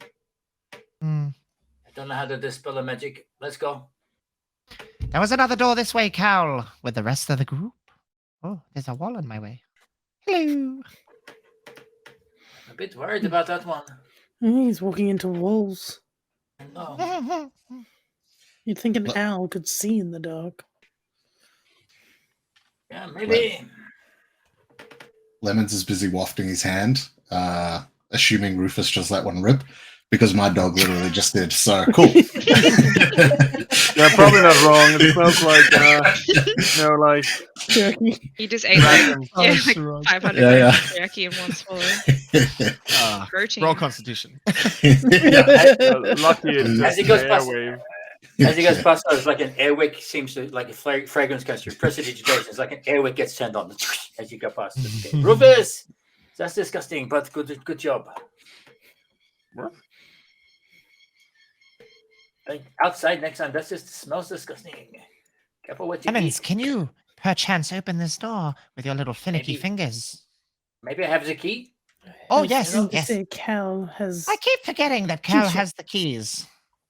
Everyone assumes me some sort of ex-criminal who just breaks into shit. It's Well, you it's did. know. Is it true?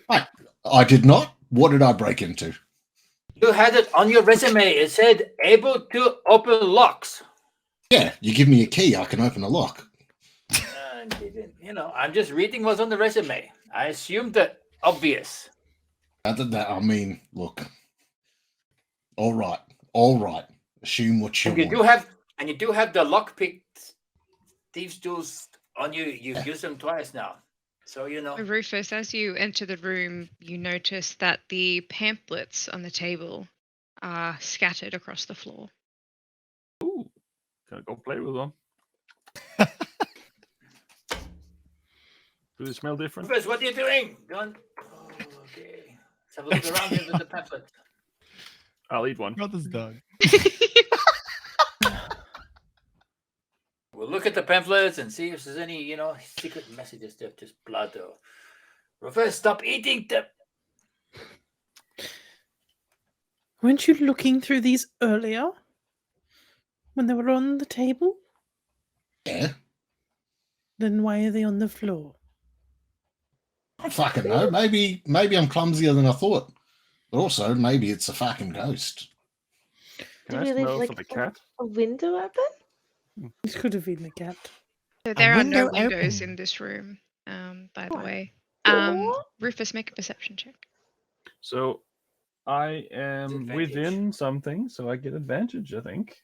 Mhm. I realized. That is it perception or investigation you want from me here? Perception. You're sniffing the air. Perception. That is a 21. As you sniff furiously throughout the papers, kind of snuffle your way through, can't smell the cat here. But you also notice that, despite when you left the room, the pamphlets were all stacked on the desk. Doesn't smell like anything new since you were last in this room either when you were sniffing for treats. Doesn't smell like anything has come through recently. Okay, I eat another one.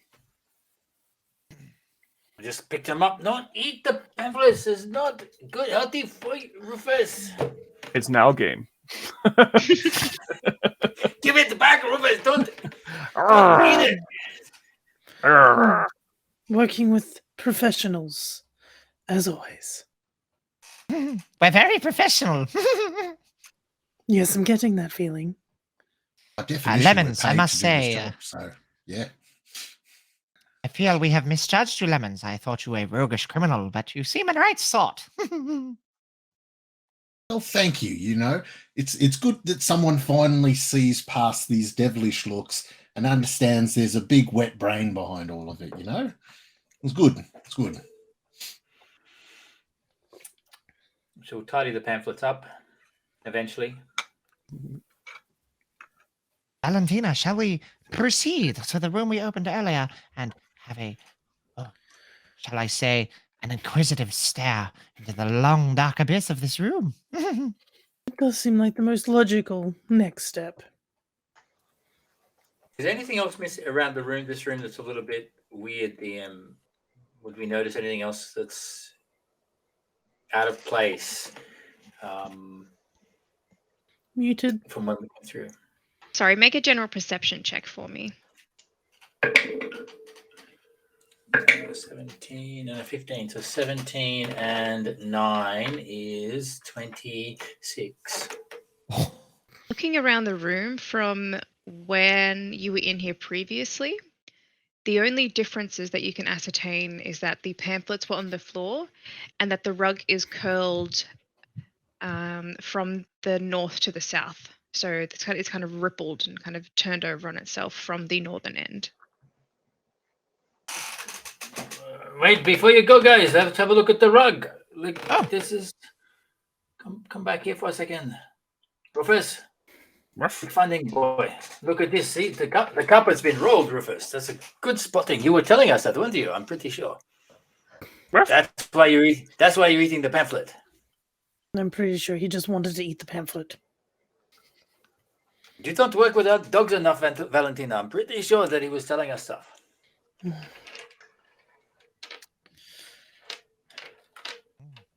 If you smell anything, Rufus, and in what direction do these ruffles, ruff? Let's move the carpet. Let's move the carpet. Roll back the carpet to reveal the shiny wooden flooring, parquet flooring underneath. I'll sniff the carpet. Investigation check. It is beautifully made floors. I have to say, they have been made with precision. 13. Do you have a background Smell in anything out of carpentry? ordinary? I'll just sit down.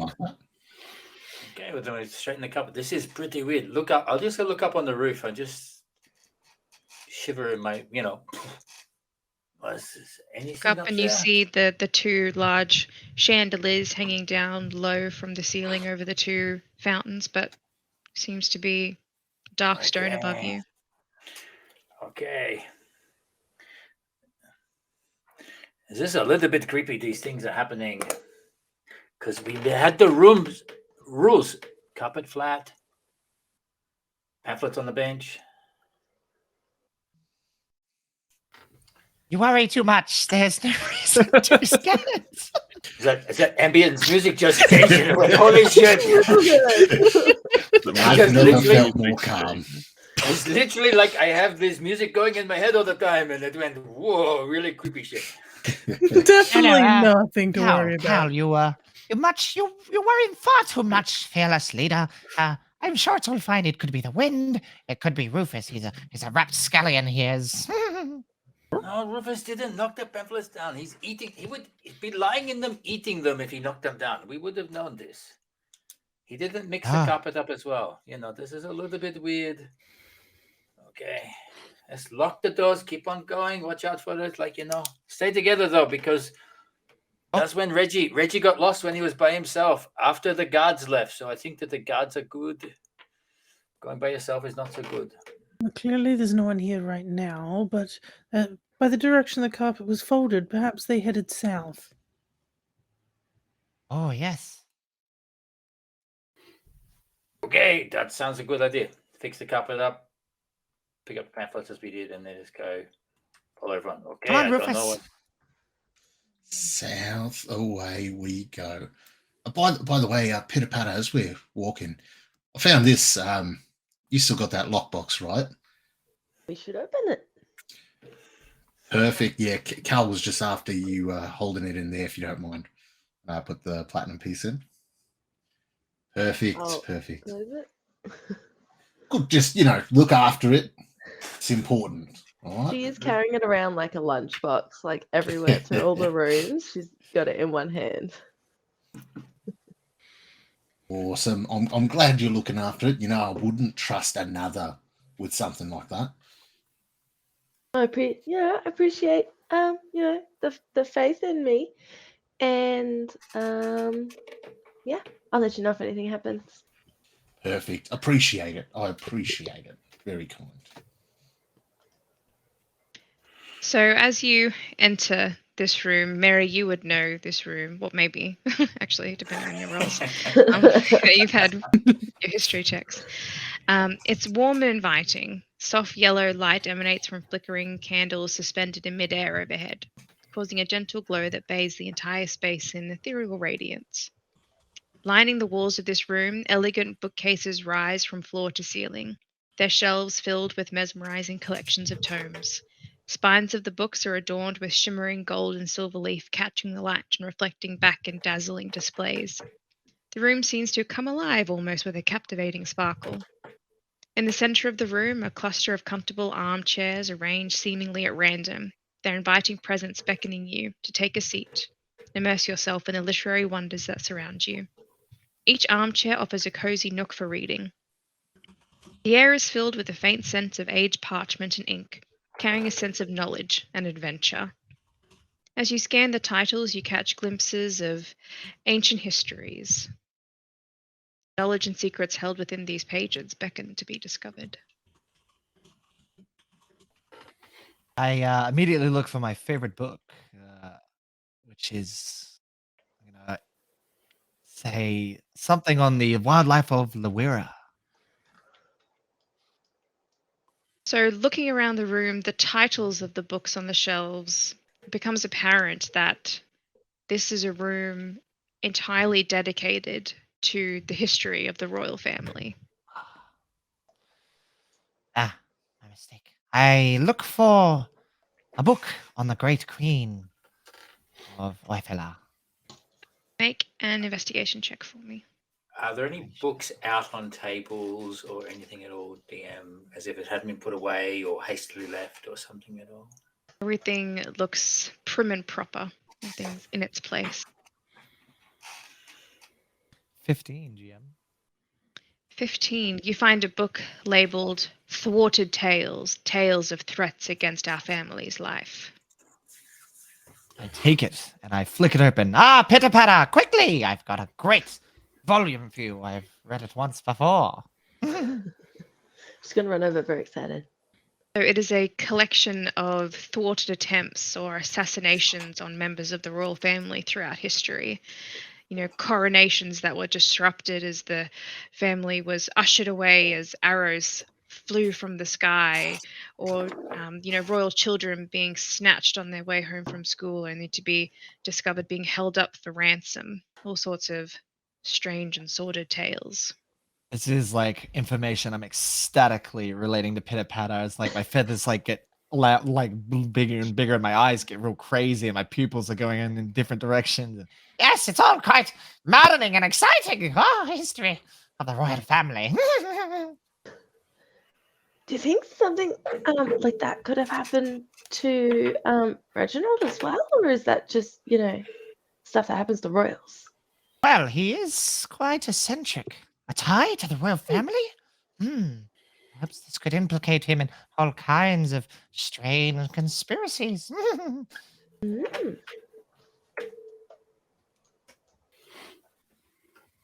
Well, time will tell. Let's take the volume with us. It might come in handy. And a little bit of light reading for you. Would you like to hold this, pitter-patter?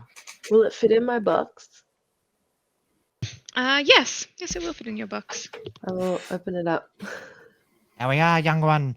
Read and enjoy. Learn. History is a beautiful thing. Thank you.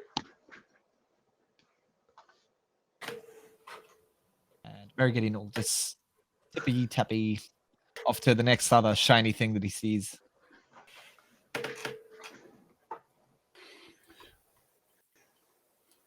I just realized I might not actually have vision because my vision ends right here. Same. I don't have dark vision, but I think there are lights. Oh, good. Just a second. Can Sometimes you add the it? lights are a little bit finicky, and so I just turn them off until you enter the room because sometimes they like clip through walls and stuff. But Can you add a torch? Like, so I've got a bullseye lantern and a torch that Cal's got because he doesn't have dark I vision. So I should don't be think actually able to. add light to Requires Cal walking around. requires a mod doc that is just called Okay. Torch. Yeah, that thing You that we've can- used before. That's what that is. You Okay. can just make There you him go. light up under his thing. There you Just make him, Yeah, that's fine. Yeah. Yeah, that does it. Yep. Let me just fix that animation there because it's going to drive me insane.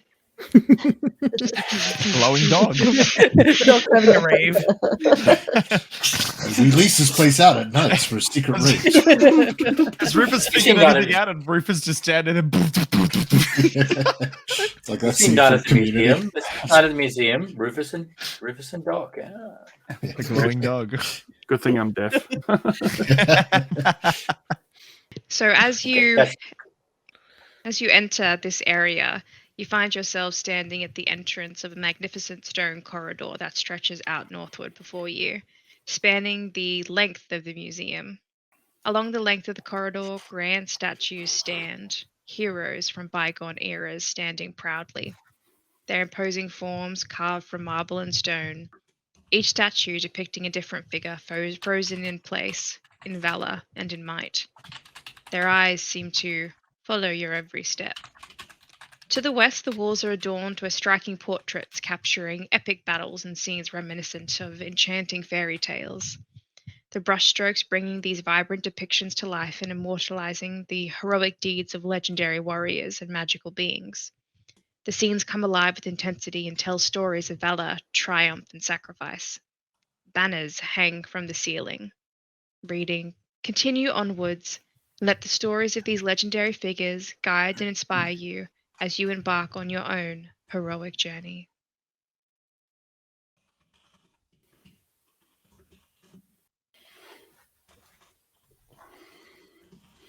Is it moldy in here? Or is it like clean? Oh, it's clean. It's spick and span. Is this area known to us in our previous time here, or is this a new space that we haven't seen before? So this area is known as the Hall of Heroes. This corridor. And so we would have walked down it previously on night shift. Yeah. Cool.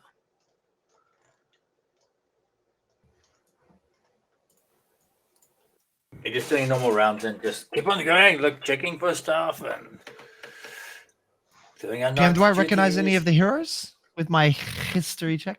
Roll a history check. Which one are with you advantage. kind of looking at all of them? I'm gonna look at all of them and look for any I recognize with an 18, please, GM. Nice. So you know the names of these heroes, the 4 statues that are depicted, and they are known as the Knights of Ickros. There is Heozaz Icewind, who is a dragonborn man, Ylfi Gazri, who is a drow man, Azula Flintaxe, who is a dwarven woman, and Sharog the Exiled, who is an orcish woman. You know that these 4 heroes existed about 3 centuries ago, and that they saved the royal family, rescuing the now queen when she was just a princess.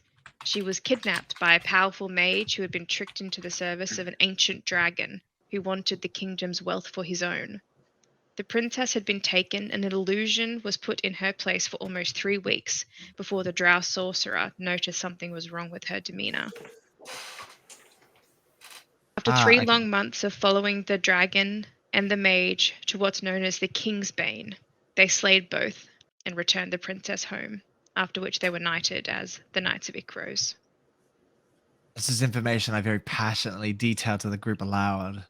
Knights of Ickros, true valor.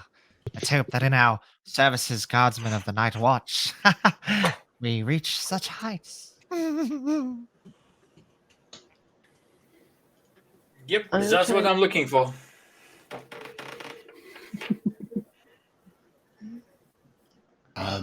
As a quick note as well, as he's passing it, the stairwell to the south, that's headed up, correct? Cool. Easy. Yes, correct. Sweet. Just taking a note. A Cal, locked door, if you will, kind rabbit man. Yeah, it's cool. Hang on a second, I'm coming. Right, Has Rufus found anything at the top there? Rufus, what are you sniffing over there behind the statue? Just hanging out. Probably looking for a place to whiz. I don't know, clinical. Don't worry, it's okay. I was checking if there was a wall there. I can't quite see if there is. Is there a wall there? Oh, you can't see that there's a wall? I can't see anything further than that. There's a wall there. It doesn't show me when I walk into it. You're just Should walking see now, against the basically. wall. Just like trapped in Skyrim, just like... Can I try and open the door that I'm in front of? Sure. Make a check with thieves' tools. You're trying to jimmy it open. Oh, no. 11. Reach down. Just...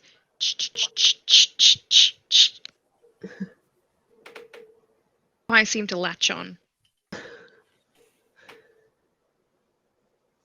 In a voice from like one of the other party members, I'll be like, Cal, do you have those keys? Yeah. That was nearly perfect. No worries. Come on in. Check the door. Sure, let's open them all up and then lock them on the way out. This is a spunky room with the crazy tree, isn't it? Wow. Whoa, jeez. Finally, somewhere to pee. So as you Rufus, step into a serene courtyard, a sanctuary nestled within the towering stone walls of the museum. The air is filled with a sense of tranquility, and a large rock pool occupies the center of the flagstone. From its surface, gentle bubbles arise, creating a soothing symphony. Amidst the shimmering water of the pool, small pools of orange dance underneath its surface. At the heart of the pool stands a magnificent sight of a golden snake, water flowing from its eyes, creating a mesmerizing cascade that adds a touch of enchantment to the courtyard. Harrigan immediately walks to the water surface and like runs his hand through and just starts humming and sits beside the water. Are we in the bushes? you want me to roll Perception. for that? Like animal handling? or Want something? me to roll? Come on. Roll for whiz. That'd be an attack roll. That'd be an Whiz attack save, roll, yeah? please. Whiz Yeah, save. how do you aim? I failed my whiz save. Just spray it like a fire hose, man. He just doesn't Anyway, quite so- reach it. There's just a puddle that's just oozing. Oozing. Please, let's make a rule. Let's never say that word on stream again. No promises. It's a terrible word. No promises. We'll definitely be using it at some other point. Oh, we'll be fighting one now. Is anything out of place in this room? Is it like it normally is? I've done night guard all the time. This is normal, is what it feels like. Yeah, looks to be. There is one. Actually, make a perception check for me. Sure. Ooh. 17. One notable difference from the last time you were here is that it seems to be that they have added koi fish to the pond. Ah, look at that. The koi fish. That's new. It wasn't here last time. Is there dirt under these bushes, or just kind of like sticking through the rocks? There is dirt. It's like a garden bed underneath. Can I investigate if there's anything in the ground? Yeah, sure. Make an investigation check. Oh, The what did dog you? starts Rufus, digging. on my foot. On my foot. Rufus. That is a double 10 for a 13. You're sniffing around, kind of digging, come across something round and shiny and hard. I will put it in my mouth. God damn it. But I will not eat it. Yet. Yeah. Our Not one till clue someone must be goes to take sifted. 10 to 12 hours. We will find out what's happening. If I didn't notice Rufus doing that, what are you digging up, Rufus? Don't dig up the ground. Oh, this. He's got a bronze coin in his mouth, like a copper piece. Don't eat the copper. That's. I got a snack here. Here you go. This. Jerky for the coin. He'll sit down and look at you, but then his eyes is gonna wander over to someone else who fed him recently. See which one has the biggest snack. He's- It's okay. You can eat the coin, but I have the jerky here. Your call. No worries, Rufus. I'll eat the coin and the snack. No, don't eat. No. That's disgusting. Good boy. You shouldn't eat the stuff you dig up. You never know where it's been. So as you're standing here having this conversation with Rufus, all of you feel something change in the room. The temperature in this courtyard drops as wind seemingly comes down from above you against the tall stone walls. Yeah, something on the wind. Quite perceptible. Can't quite work out what it is or what it means. As you feel goosebumps rising on your arms. Holy shit! What the fuck was that? Does that normally happen in this room? I ain't fucking heard it before. I thought I was the guy who's supposed to let loose the wind, but... Whew. Or Rufus. Gonna try see if I can spot anything upward, like Roll a gargoyle perception check. running across the roof. Whispering. Perception. That is an 18. Looking upwards, all you can see is the dark sky with pinpricks of stars, look like holes have been poked into a black canvas. You can see the long, towering walls of the museum as they go up another 3 stories. Other than that, nothing aside from the pocket of sky that you can see. I mean, besides the normal, the darkness, and the small specks of light for where the government with the Queen's agents are watching through us from above at all times, I don't see anything out of the focus. ordinary. Focus. I'm always focused. Why do you think I know these things? I know more than all of you combined about the secrets of this world. Maybe, I don't know. I barely know fucking half as you. Gideon will continue finishing, or I should say finishing swishing his hand around in the water.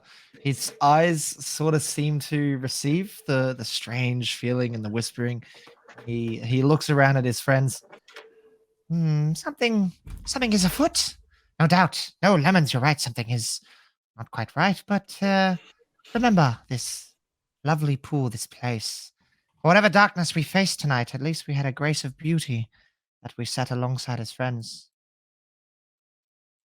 No, in case we die. They say I'm crazy. Mergidian, that doesn't normally happen. If it did, they would be paying much more than the simple 5 gold pieces per night that we get, you know? I feel not. If it is of the natural world, then we can kill it.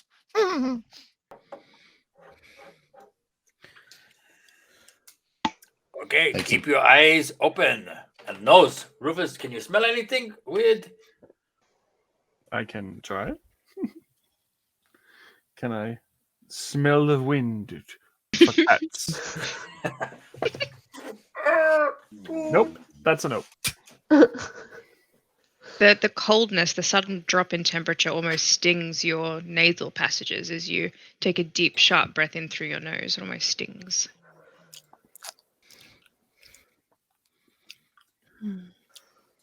Okay, that's a little bit weird, guys. Well, you said... Well, that's not the only thing new here, is it? You said the koi are new. Yes, that's right. Is there anything else in the water that seems new? I'm just If going Gideon to had his enter hand the in it. water. Yeah, did I notice anything while I was swishing my handsy around? The only thing that you noticed while your hand was in there was that as the temperature dropped outside of the water almost seemed warm. Oh, well, the water almost seemed warm. Nice for a little dip and splash, I must say. Oh, Things Rufus, get you're a not little meant to stressful. pee in there. Oh, Rufus was peeing over in the woods. He wasn't in the water at all. Well, I'm sure he had more in the tank. Did we have any like information that they had added koi fish? Like did the night shift have to like feed them? Did we get anything to do with that? And do the Nope. koi fish seem like natural koi fish, or do they like have magical vibes?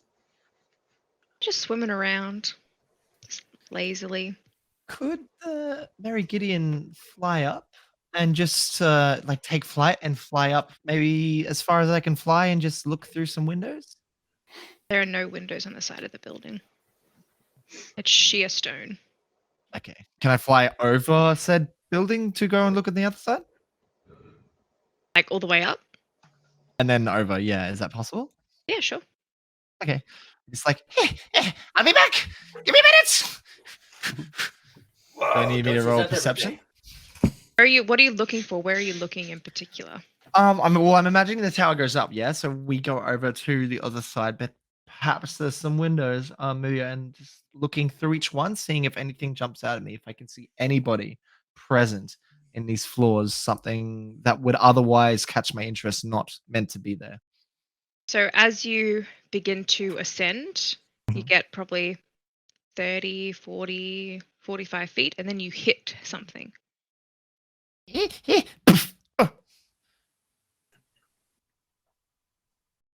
I see what I've hit. Looks like the sky should be directly above you, but there's something. You've hit a ceiling. I reach out and go to touch it. What do I feel? You feel a flat, cold surface. Pretty amazing. It's pretty amazing how they can make the roof look like the outside sky. Yeah, pretty cool. I'm going to cast Sacred Flame against it. Sacred Flame. Mm-hmm. Oh, sorry. Oh, I guess it's not really an attack roll. So yeah, can I just cast that upwards? I guess. Yeah, so as you cast it, you see the flame as it comes out and then seems to hit a surface and spread across before dissipating. And there's nothing I can physically see there blocking me between the sky. Just looks like you should be able to continue directly upwards. All right, I fly back down to the group. Slight problem, Cal. It appears that we've been boxed in, as it were. You just Make a bumped history into. check for me, Mary. Sorry. History check. Make a history check for me. Ah, yes. You just bumped into the Queen's agent Spice Rice. That's all it is. Oh, I don't even know what the hell that is.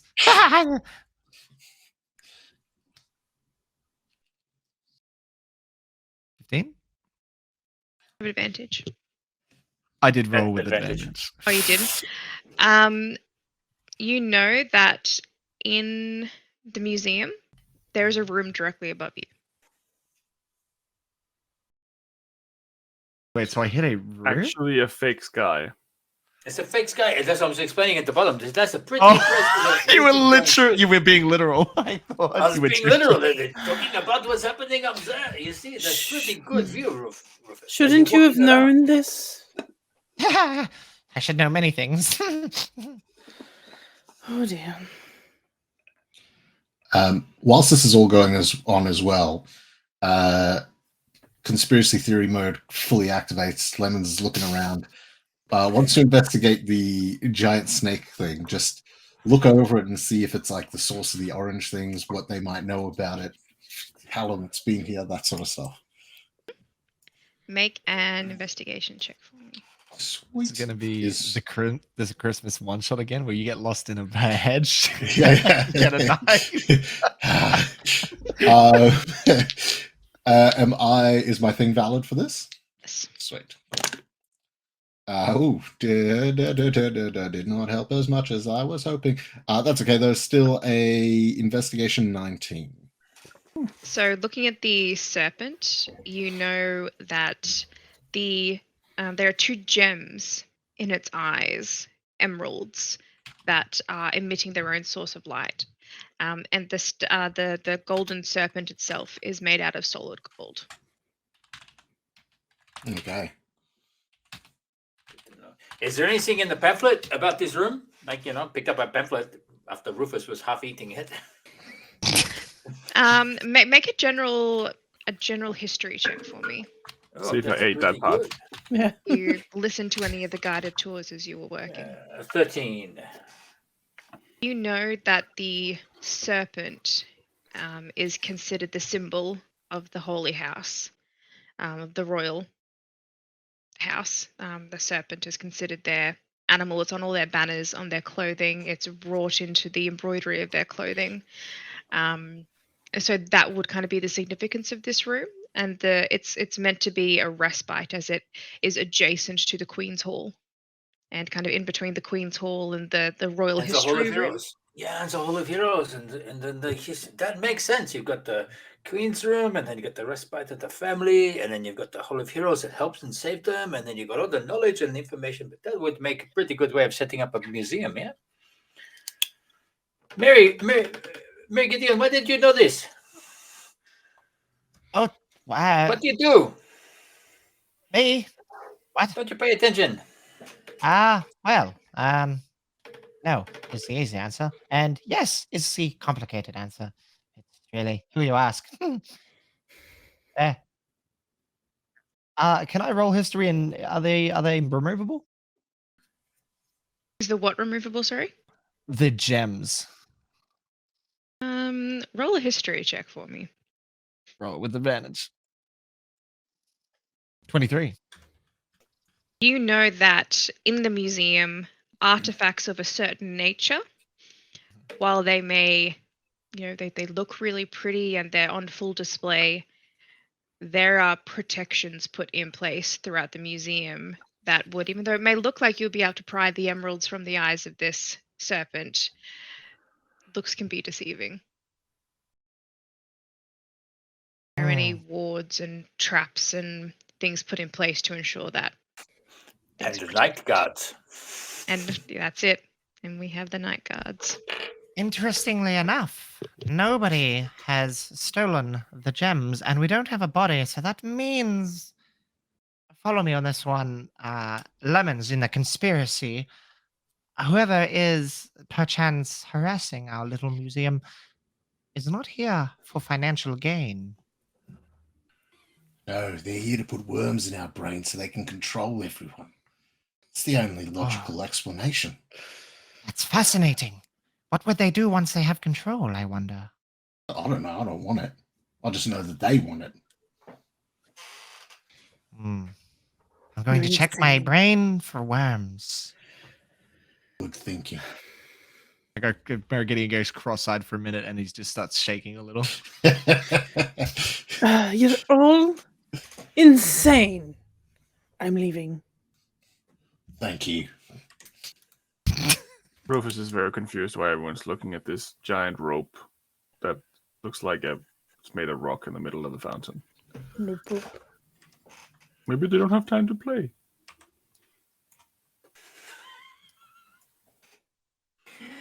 Check the door to the south and just see what's going on there. You pull out your keys. And that's the... We've been in before, I'm assuming. Yeah.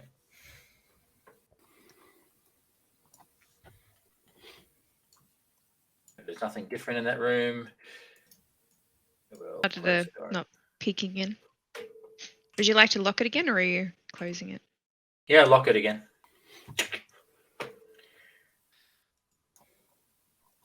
Okay, let's go to the next one. This place looks pretty good. How do we get out of here? I can't find them. I think they're all heading to the east, Cal. I think stairs? Question mark. Okay. Hello, friends. Shall we head upstairs, venturing to the second floor of this menagerie? I think we should clear the bottom floor first. So that's what we're doing. Have we done all the rooms? I don't know. I think we have. There is another way. This way, I thought. I believe it leads into the previous circuit of rooms that we wandered. Perhaps. I'm going to take a quick sticky beak as well, if that's all right. It's been a while since I've wandered those halls. And hold a little piece of ration in my hand and a clenched fist as I wander in there, just holding it down at my waist type thing, hoping that Rufus will Following like a follow. zombie. Oh, I actually have no vision at all. I don't know where anybody is. Hello, where did you get to? Rufus just bumps in the mirror. Get it? Went north. Oh, hello, boy. Oh, you literally did it. Bump into me. Rufus. Apparently there's a wall there. What are you doing up here? You know what I'm going to do? I'm going to cast a light on Rufus. I'm going to make him a glowing dog. Okay. Oh, Rufus. See now. I think for about 5 minutes I'll be chasing myself around, thinking that there's someone using a laser pointer. Okay, we open this door. Yeah. Ah, stairs. Why do you sound like that's a surprise to you? Shouldn't you know? Been here before. You've been here before. My mind is a complex maze of secrets and lies and histories and stairs. Lots and lots of stairs.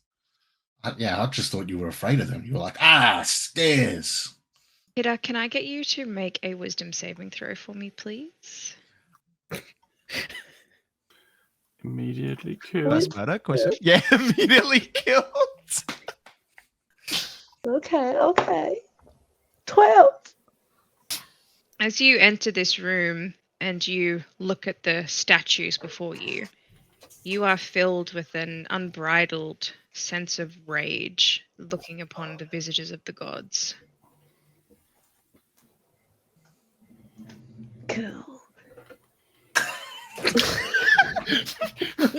Sorry, pitter patter. What was that? All of the so just like at all of them, or is it like focused on So a as specific you one? enter the room and you look down, just this rage builds up inside you, and you feel like even though their faces are turned away from you, you feel like they're looking at you and they're judging you and that they hate you.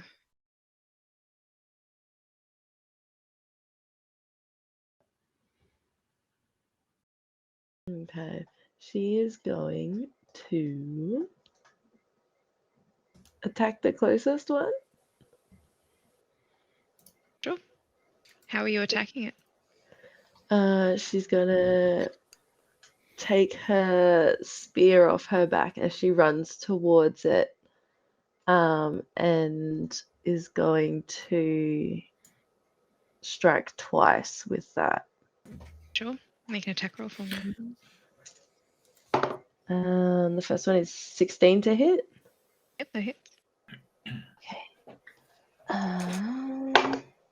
Ooh, 11 damage. So you all watch as Peter just What are you doing? runs towards the statue, and just a shard, like a spray of stone, glances off the back of one of the larger gods at the end, who is Nalan. That's Why not would coming you out of my attack? game. And she's going to strike again because she has 2 attacks. That's got Mary Gideon looks Oh, sidelong at Lemons. 11. The worms. Misses. That's So me. as the shard of stone just sprays across the side of the room, just the clatter against the wooden floor of like shards tumbling, and then as you go to swing again, it's almost like there's a force, and your spear just glances off the side of it. And then I will spend a key point to flurry of blows as well because I am very angry at the statue. Sure. Oh, come on, dice. 13? Yep, that hits. Oh, amazing. For 10 damage. So again, you just hear the spray of shards of stone and marble clattering across the floor and echoing against the stone walls. And last one is so good. That's 22. Definitely hits. And 11 damage again. So all of a sudden, at the back of the statue of the god, there is like a chunk of stone missing as sprays. It's almost like gravel on the floor now of just powdered stone and marble. I feel like Peter, what are you Peter, doing? she's just doing like a high pitched, like very bird like screech. And then Before we, as you, sorry, no, all good. I was just as you gonna. land the final blow, you can feel a sense of calm wash over you as the anger fades. Do we know if the statues are old statues as well, or are they statues that like were built for this museum? Like, hey, these are just fixtures within your. No, these are statues that were brought in. Make an intelligence check for me. Okay, just straight intelligence. Trade intelligence. Alrighty. He's wicked smart. He is 18. Both. So this this museum used to be the home of the first king of Wifella, and over the years it was the original castle, and thousands and thousands of years, and over the years the purpose of the home has been transformed, and it was once a temple before it was turned into a museum. And these are the original statues that were carved many, many hundreds of years ago that have been left here. Follow-up the question. gods. in our history of the realm at large of Orthala, do we know if there are like anti-gods, like a pantheon of demons or devils that would be against the gods? Is that something that I could history check for? Yeah, make a history check.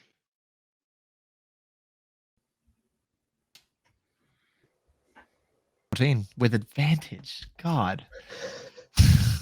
There are many rumors about devils and demons, and you know that it has been studied a lot.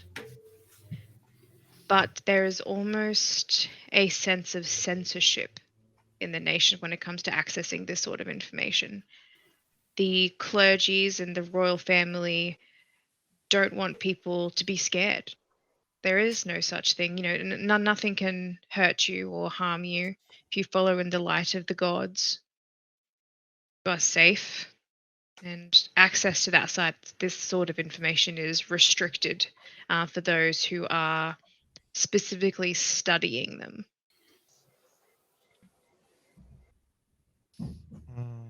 I'll keep that to myself for now.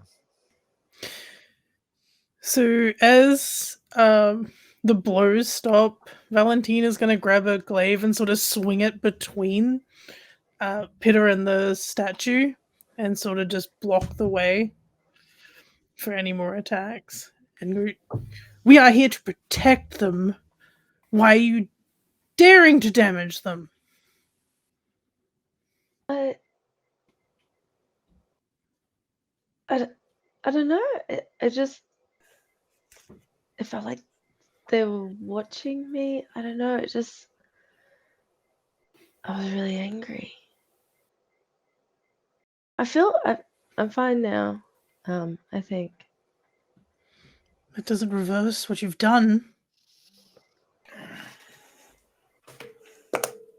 Cal pulls out a notepad and just starts. What time is it? Peter. Probably about close to midnight now.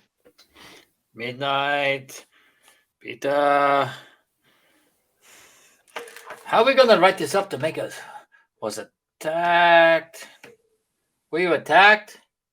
Yeah, I think attacked. Yeah, I mean, maybe we all heard that voice in the courtyard. Like,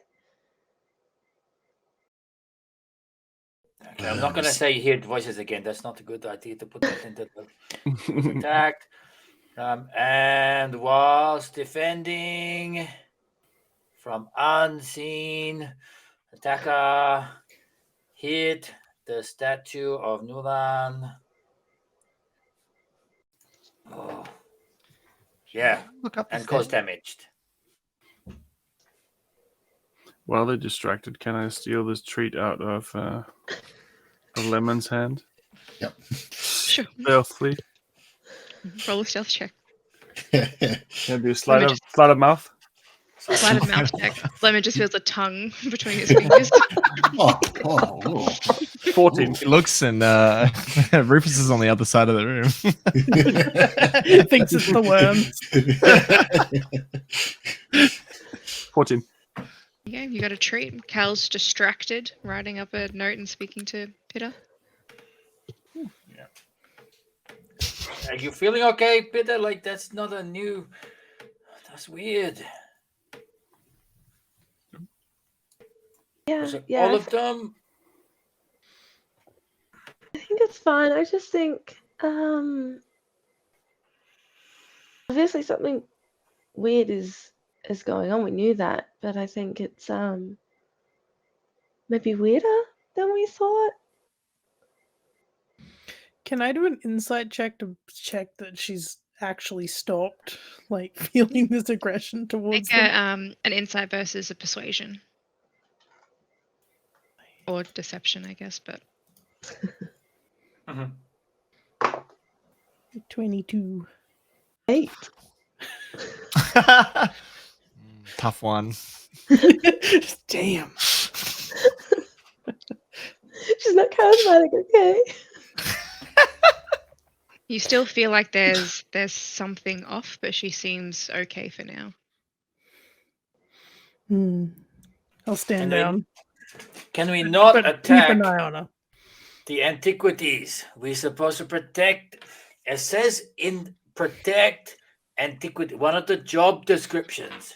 Protect antiquity. Don't hit them with a stick. Can we try not to do that anymore? Or your fists. Yeah. Or give us some warning? Yeah. By the way, that was pretty good hitting. That was pretty cool. Just so I you mean, know. I missed one, but yeah, it was pretty good. Yeah. I will be keeping an eye on you. Okay. I will do my best to not attack things. I'm just saying it could have been anyone here though, so maybe we should all keep an eye on each other. But it safe. wasn't anyone else. It was you. Could have been you. But it wasn't. Now. Bickering will not solve our case. Friends, please. Hmm. We're all on the same side. Can I sniff the statue and then pop my primal awareness to see if there's any undead within 1 mile of me? Dude, you're like, can I sniff the statue and pop? And I was like, oh, Yeah. God. Yeah. I think we all did. It's like, God damn it, What's that? Tom, come on. What's that, boy? What's that, boy? A possession? Oh. There's a ghost in the well. Timmy? There is no undead presence within 1 mile, if you know. Good to know. Mary Gideon might just slowly upstairs. Yes. Lemons is like spitting on bits of the statue, trying to put it back, On trying to it. fit pieces. We have to have proof. Just tidy it up in a pile and like say prestidigitation, sweep it over with his foot and just come on, just in the pile. That was a pretty good shot. That was a pretty good shot though. That's why I Valentina trust is her. waiting for Pitta to go first. Okay. You guys are going up the stairs. Yeah. Yeah. Lemons will pocket a small piece of statue before going. I'd You like do to hum like stealthily. a children's stealthily. song, like a famous Illanon song that's like sung to Illanon children. And the thing. Just Dargis do it stealthily. That's all. Yeah. Should I roll for it or? Yeah, if you're trying to do it stealthily. Alrighty. Huzzah! Sleight of hand, 21. Yeah. I'm just using passive, just thinking that's all that Cal will be noticing to see that. So yeah, no problem. No fair. I don't see any danger. I'm just going to walk up. Nothing to see here. Everything's perfectly fine. Say it like that. All is good. I am literally the dog in the burning building meme.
Introducing our fantastic sponsor, Miniporium.net. If you've been around for a while, you've seen these guys before and you know how much we love them. They are your go-to destination for all of your tabletop RPG miniature needs. At Miniporium, they take tabletop gaming to the next level with their extensive range of high-quality, awesome miniatures. Crafted with exceptional attention to detail and exquisite craftsmanship, Minipori's collection boasts a stunning array of tabletop minis suitable for just about every single gaming scenario. From heroic adventures to menacing monsters, they've got it all. But that's not everything. Miniporium also offers an incredible selection of gaming accessories, including dice towers, terrains, bases, travel kits, all at pretty epic prices. And if you're someone who craves customization, Miniporium actually allows you to print your Hero Forge minis through them. So you can design your character to your exact specs, and then these designs are then brought to life with their high quality prints. With an extensive network of artists, Miniporium ensures that you'll always find exactly what you are looking for. And here's a fun fact. The miniatures for our homebrew campaign, Legacy of Darkness, were printed through Miniporium, so we can personally vouch for the incredible quality of these prints. And because we love you so much, we got an exclusive deal just for you. Use the code MAYHEM in all caps at checkout and enjoy a whopping 30% off of your order. So whether you're a seasoned dungeon master or a novice adventurer, Miniporium.net is your one-stop shop for all things tabletop gaming and terrain. Don't miss out on this opportunity to level up your gaming experience. Visit Miniporium.net today.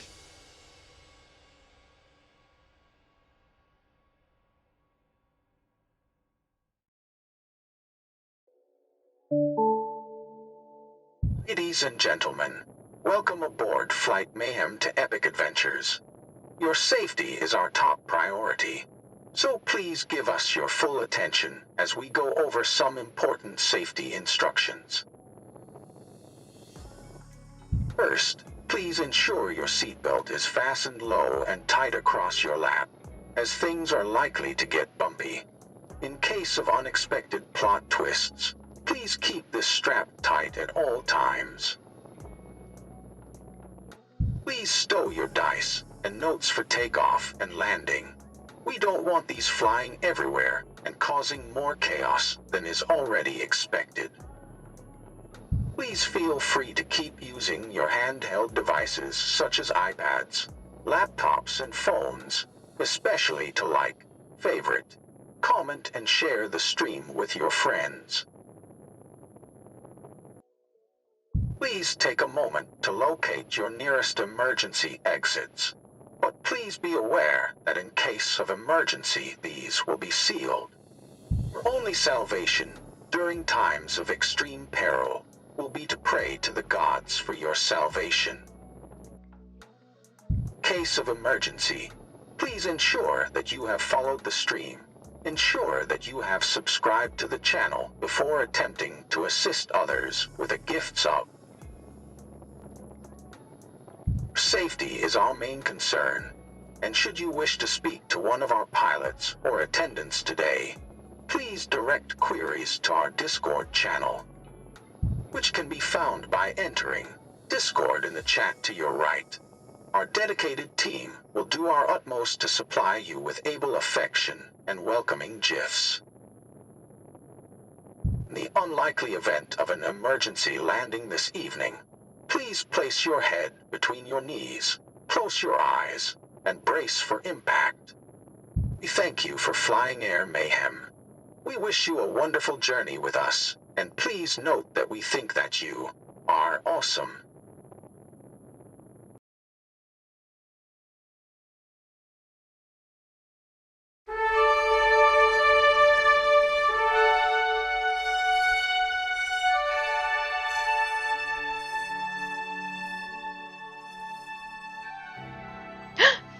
Oh my god, hi! Sorry, I totally didn't see you there. I was too busy hanging out in our Monsters of Mayhem Discord server. Hi, I'm Laura, your friendly neighborhood gremlin, and today I'm here to talk to you about the Monsters of Mayhem Discord server. The Monsters of Mayhem Discord server can be found by typing !Discord over in the chat. Over at the Discord we do cool things, like tonight's one-shot. That's alright, the cast from today's one-shot were plucked from our Discord like an orphan off the street. So if you want to come and hang out and play Dungeons and Dragons, come do that. We also have not streamed one-shots if you don't want to be broadcasted to the entire internet. We also do that as well. Our mods run kind of one-shots and things like that. Or maybe you're looking for people to play your home game, or looking to form a group of players. Come do that as well. You can poach awesome D&D players from our Discord server. We allow poaching, which is really cool. Or maybe you're a gremlin, like me, who stays up way too late looking at the subtly glowing white screen, trying to finish quests in video games, and you are just left counting down the hours until you have to wake up in the morning, just constantly glancing at the clock and trying desperately to finish that quest before the timer runs out, and then you wonder why you're always tired because you stay up until the sunlight starts creeping through the window. If that's the case, we also have games nights every Tuesday. Come along and play group games with us. You also have the chance to win cool prizes, which is really cool, just for showing up. We have like a leaderboard, and if you show up, you get put directly on the leaderboard. And then if you're a pleasure to play with, or if you win the game, you get points, and those points count towards winning prizes, which is really cool. Or maybe you like dogs and cats and reptiles and llamas. I'm totally serious about the llamas. That's the thing. We have really cool photos of those all up on our Discord channel too. So come look at those. And food. Who doesn't like food? We have lots of photos of food. So if you like recipe ideas, come and hang out and look at those. And we also celebrate birthdays. If it's your birthday, we'll be like, oh, it's your birthday. You're awesome. We love you. So come and do that on our Discord channel as well. Or do you like dice? Can I tempt you with dice, maybe? We have this innate urge inside all of us as Dungeons & Dragons players or tabletop RPG players to collect dice and hoard them up like a dragon. And we post photos of those hoards and really pretty dice and links to where you can buy them if you want to strain your bank account. So come do that if you want to be tempted to blow your life savings. Maybe you play Dungeons & Dragons and have a really cool character concept, or tabletop RPG, really cool character concepts, and you want to share those character concepts with people who will totally nerd out with you about those. Come do that. Or maybe you have a home game and you have this really cool plot point that you want to talk about. Come do that. We really want to hear those stories as well. Just don't let Tom hear any of them because we don't want to give him any ideas, because for reasons. So yeah. Come hang out in the Discord server. Lots of really cool people. We're all really friendly. And if you're not friendly, you get a ban. So it's moderated. It's really active. Come hang out with us. We really want to hang out with you. So yeah, do that. Hang out with us. That's it. That's the ad. That's all I have to talk about. I mean, I can keep talking if you want me to. Do you want me to keep talking? I can. What can I talk about? I can talk about that. Oh, that weird growth that I found living under our kitchen sink. That's a cool story. Oh, or I can tell you the story about how Tom found rats and they were like stealing his forks, which is apparently a true story. Like the fork thief. That's really cool. Or I could talk about the time in the campaign where we realized that the big bad evil guy all along was actually this guy named...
All right, so as you make your way upstairs, you find yourselves in an expansive hallway that stretches out before you, extending both to the south and the east.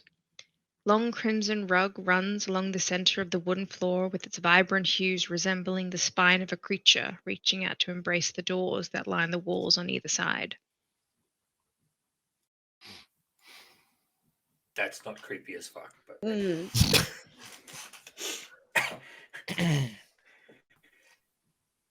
Rufus has gone for a run. Rufus! Boy, heel. Stay, sit. I will move faster. So in the heart of this room, there is a gilded carriage that commands attention. Its golden sheen catching the light and illuminating the intricately woven silver snakes that adorn the delicate woodwork. Serpentine motifs gives the carriage an air of mystery and elegance, their presence hinting at secrets and untold tales. Towards the eastern wall, 2 tables await, offering a space for contemplation or study. Their surfaces gleam under the soft ambient lighting, inviting you to explore the objects placed upon them. Further to the south, a pair of luxurious chase lounges beckon weary travelers. Positioned between the lounges, a stone fountain stands at a centerpiece, soothing sounds of trickling water filling the air, providing a calming atmosphere as the splashes of water fill the basin. Fascinating. I would like to search the golden, lovely carriage. Yes. May I aid in that? What are you searching for? How are you searching it? Searching like underneath it, opening the doors, like what's there? I would like to search it thoroughly. So opening the doors, looking under it, licking it, smelling it. Don't touch the don't touch it. The artifacts. You're not supposed to touch the artifacts. Lemons will not do that. Sorry. Lemons is just looking at it, gauging what it's all about. All right, so you can make a perception check, and if you're licking and touching and stuff, you can make an investigation check, but I will note that the doors to open the carriage are locked. That's okay. I'll make both. Amazing. Did you see the stuff on the tables? No, there are candles on the tables. Right. Yeah. Perception 6, intelligence, licking and touching, and 18. Who's really the dog? Dirty 20 for me. So the carriage. Perception nat 20 for a 29. And you're also looking at the carriage? Yes. So looking at the carriage, it is there are transparent windows, and inside it's cushioned purple velvet. It's very intricately and delicately made. It almost looks as though if you were to open the door, it could almost snap off. The handles are so thin and delicately carved. There are the motifs of snakes that intertwine like vines across its surface, golden and silver, reflecting a really deep, dark mahogany behind it. Dargis, you would know that this is the royal transport carriage used for official ceremonies with the royal family. So for things like weddings and coronations. Must be a real bitch to get that down the stairs, but okay. There are also 4 wooden blocks behind each of the wheels. This one's used by the Queen when she wants to, come down and investigate the people, really see who's got the brain worms and who doesn't. I don't think that's right, but okay. Well, I don't think the brainworms theory's off the table. Looking at the way, no offense, my dear, Pitter-Patter was a little acting odd. And what are snakes but big worms? Oh my God, he's right! I think you two not need to stop talking to each other. Speaking of worms, I will lick lemons. Lemons will end up with worms. All their office. I just have that image now of Rufus rubbing his butt on the carpet. Just that I just see now is Rufus rubbing his butt on the carpet. He pulls up the carpet and discovers a trapdoor. Is there anything else? Just general vibe of the room, like because of the way that we attacked that Peter attacked the statue and the cold feeling, is there anything else in this room that just sort of, with the alertness feed, with perception up the yin yang, really thinking that Cal is quite on nerves at the moment, like on a hair trigger nearly? The one thing that sort of stands out to you is that it's quite cold, unseasonably cold. But outside of that, there's nothing. The Iron Rock. No, that was so I wasn't paying attention. I just see you just rock back and rubbing and be like, what is he? Then realize, cold. Looks like you're trying to do some lock picking with those. His lockpicks broke. Always got tools. But no, nothing outside of the tense Cold. atmosphere and the cold. That it definitely feels like there's something not quite right, but you can't put your finger on anything in particular. Anybody else feel that cold? It's not normally that cold this time of year. I'm always a bit Oh, cold, really? but that's just me. I'd like, I'm going to go in and try and open this door. I have no keys. I need to stop trying to do that. There's a Sacred flag. possibility it could be open, like unlocked. Cal doesn't have Oh. any light in this one as well, because when you've added him to this map, I don't have any light source anymore as well. So I All have right, let literally me stop moving. no Stop idea moving. what's going on. Sorry. No, not you. I'm talking to Doc because I'm trying to grab the token so I can add light to it. Running away. Run away. Mary Gideon found a room, and Mary Gideon steps into it. Where did you? Oh my! I don't Thank even you. know where you are. And then he ended up in a milk bottle. This one's Door locked. here. This one's Oh, locked wait, there. before doing anything. Okay. No, so where are we? What's going on? Who are we? Who are we following? There's a locked door We are here. insane. There's a locked door here that Valentina says. We find Mary it. Gideon scampered off like a little rascal. Insight. Flew the coop. He flew the coop, literally. He's like, bye. Scatterbrain just gone. He's a Flew little over bit of a the scatterbrain. cuckoo. So there's a locked door on the western door wall Yes. here. Damn, I'm trying to unlock Is it with there? my keys. Yes, right where we're standing right now. Oh, there we go. Ooh. Open now. Oh, he's there. Oh, well done. Oh, played.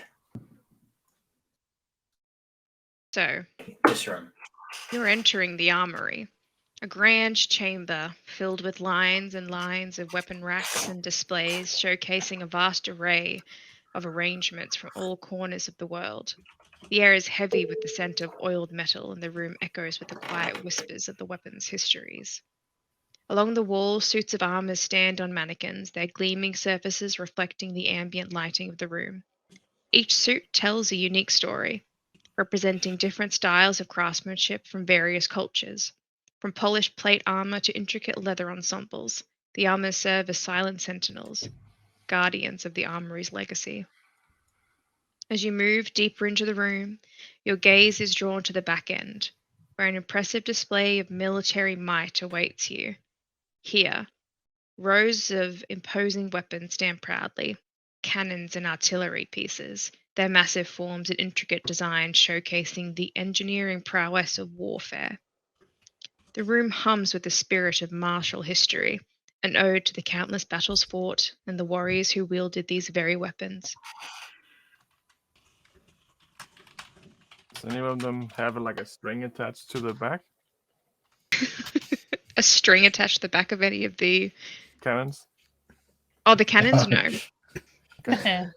No fuse for you. Just looking for toys.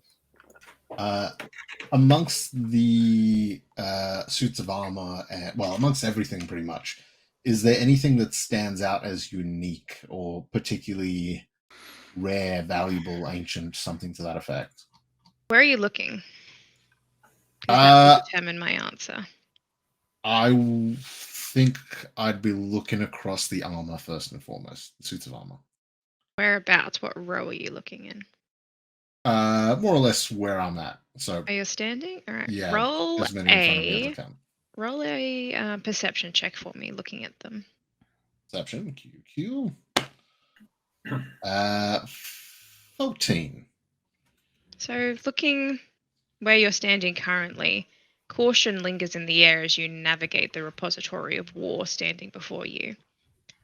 In front of you, shiny leather armor with patterns engraved into the leather-like skin of a lizard.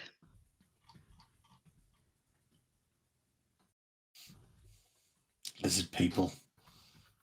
They're the other ones we got to worry about.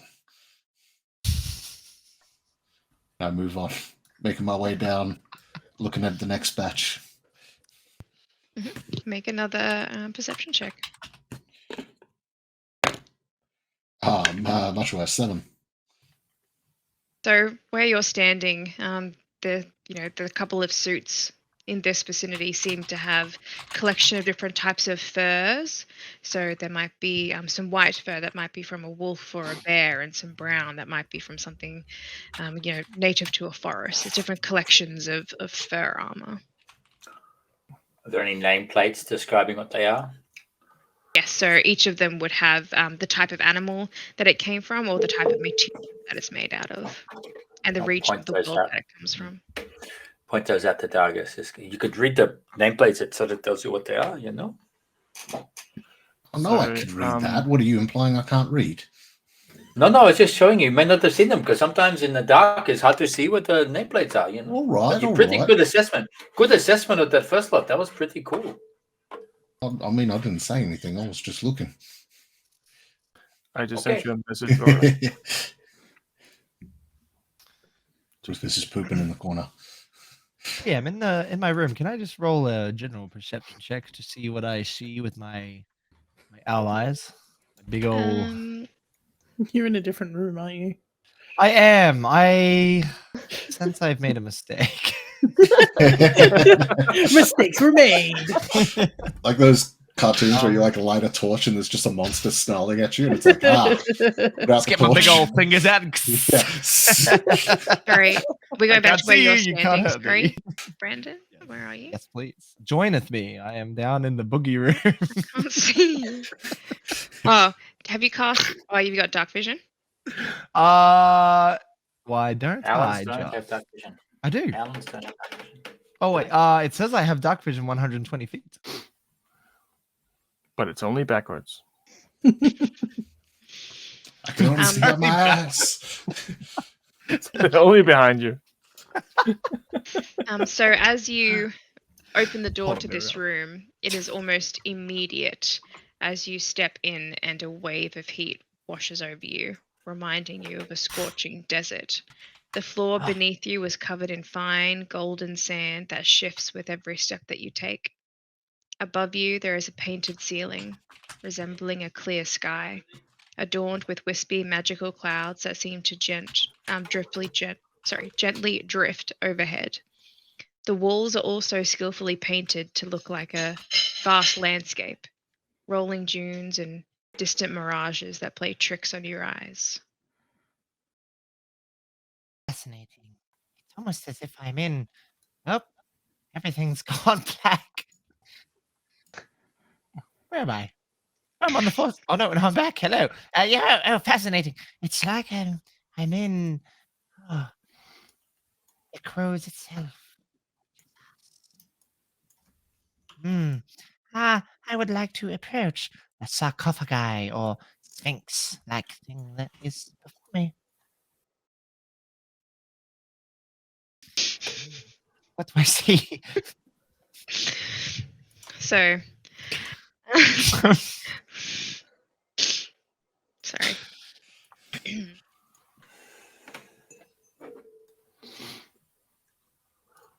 See before you the visage of a golden sphinx, and as you approach, the door behind you slams shut. Oh my god. No. And a voice echoes around you as the gleaming eyes of the Sphinx come to life, bathing you in a warm golden glow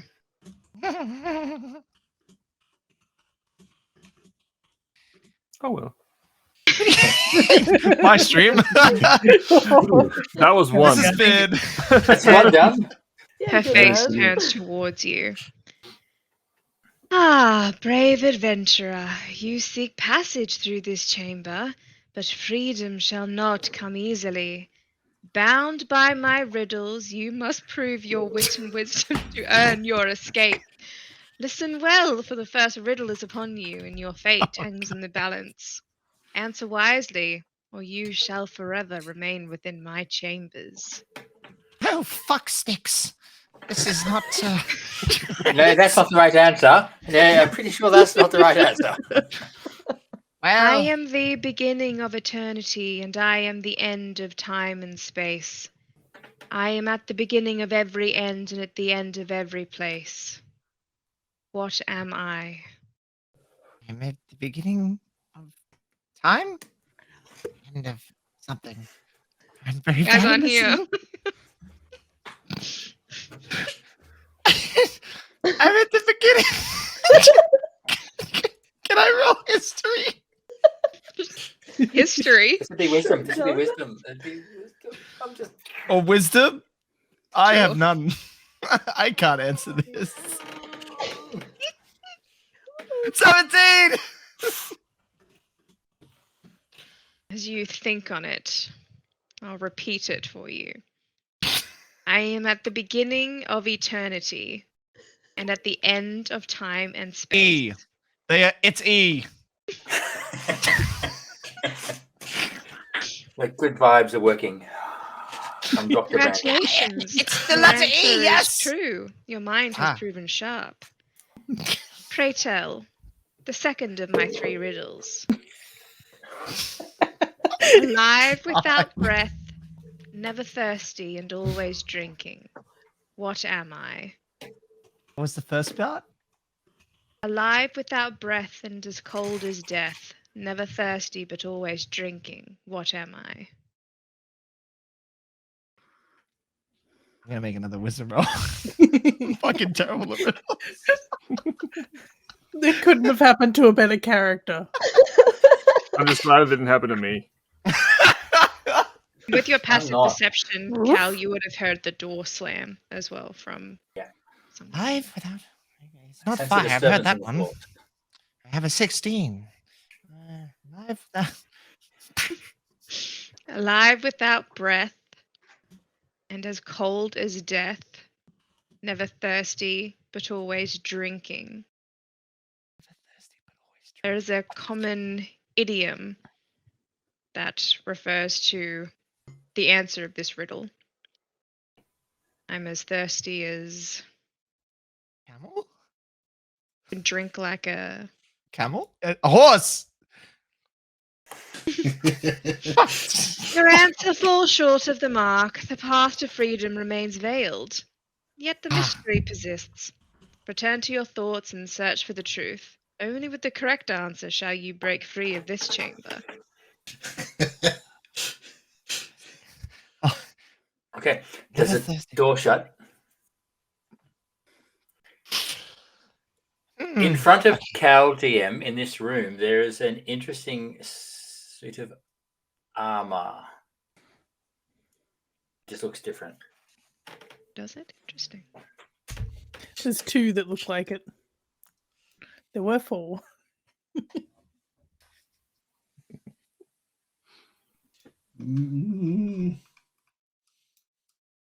What can I determine from it? Is it normal? I don't know if I've been in this room before. Looks like a normal mannequin. You can make an investigation check if you'd like. Yes, I would do that. Ugh. 4. Nothing to see here. You are Move along. standing. Let me just double check. So with a 4, you see a few different variations. The one that you're standing in front of is the King's Guard armor that is worn in the city of Illanon. Mhm. Town's Guard armor. Okay. I'm just looking at some going, I'm sure I could pull this one off. Probably guys. this one too. I do like the purple that I'm wearing though. Has anybody seen Mary Gideon? Well, yes. 10 minutes Okay. ago. This is an owl. Okay. Doesn't know where he is That's most of the pretty time. good. So You he's probably guys have got gotten the lost. great humor. Do we know where he is at the moment? Lost. Who? With Birdie. Kidda's, because she has a passive perception of like 17, and she's been standing next to the door of like this armory room the whole time. Would she have heard the door Yes, slam it was as well? very loud. Yeah. It was like a gust of wind and a very heavy door. Yeah. Okay. In his voice, then she's going to say, I can't say his first name. She's going to say, Mary Gideon, Cornelius Tiberius, Hornbuckle, and then you hear like the sound of a door slam. He's dead? Okay. No, You there's telling a us door. he's dead? Wait, he go into another room this way. Come on, he's just. First, let's see if we can sniff out the bird. All right, let's go, I suppose. Looking back at all the armor with little tear building in the corner. Did he go this way? I have no idea where he went because I don't know either. The players I genuinely don't know. Look, you're It was obviously actually- buying your time, and take your time, guys. So does Rufus know it's door? Rufus, where's the bird? Is it this one? I will sniff at this door and pretend like I know he's in there, but I have no idea.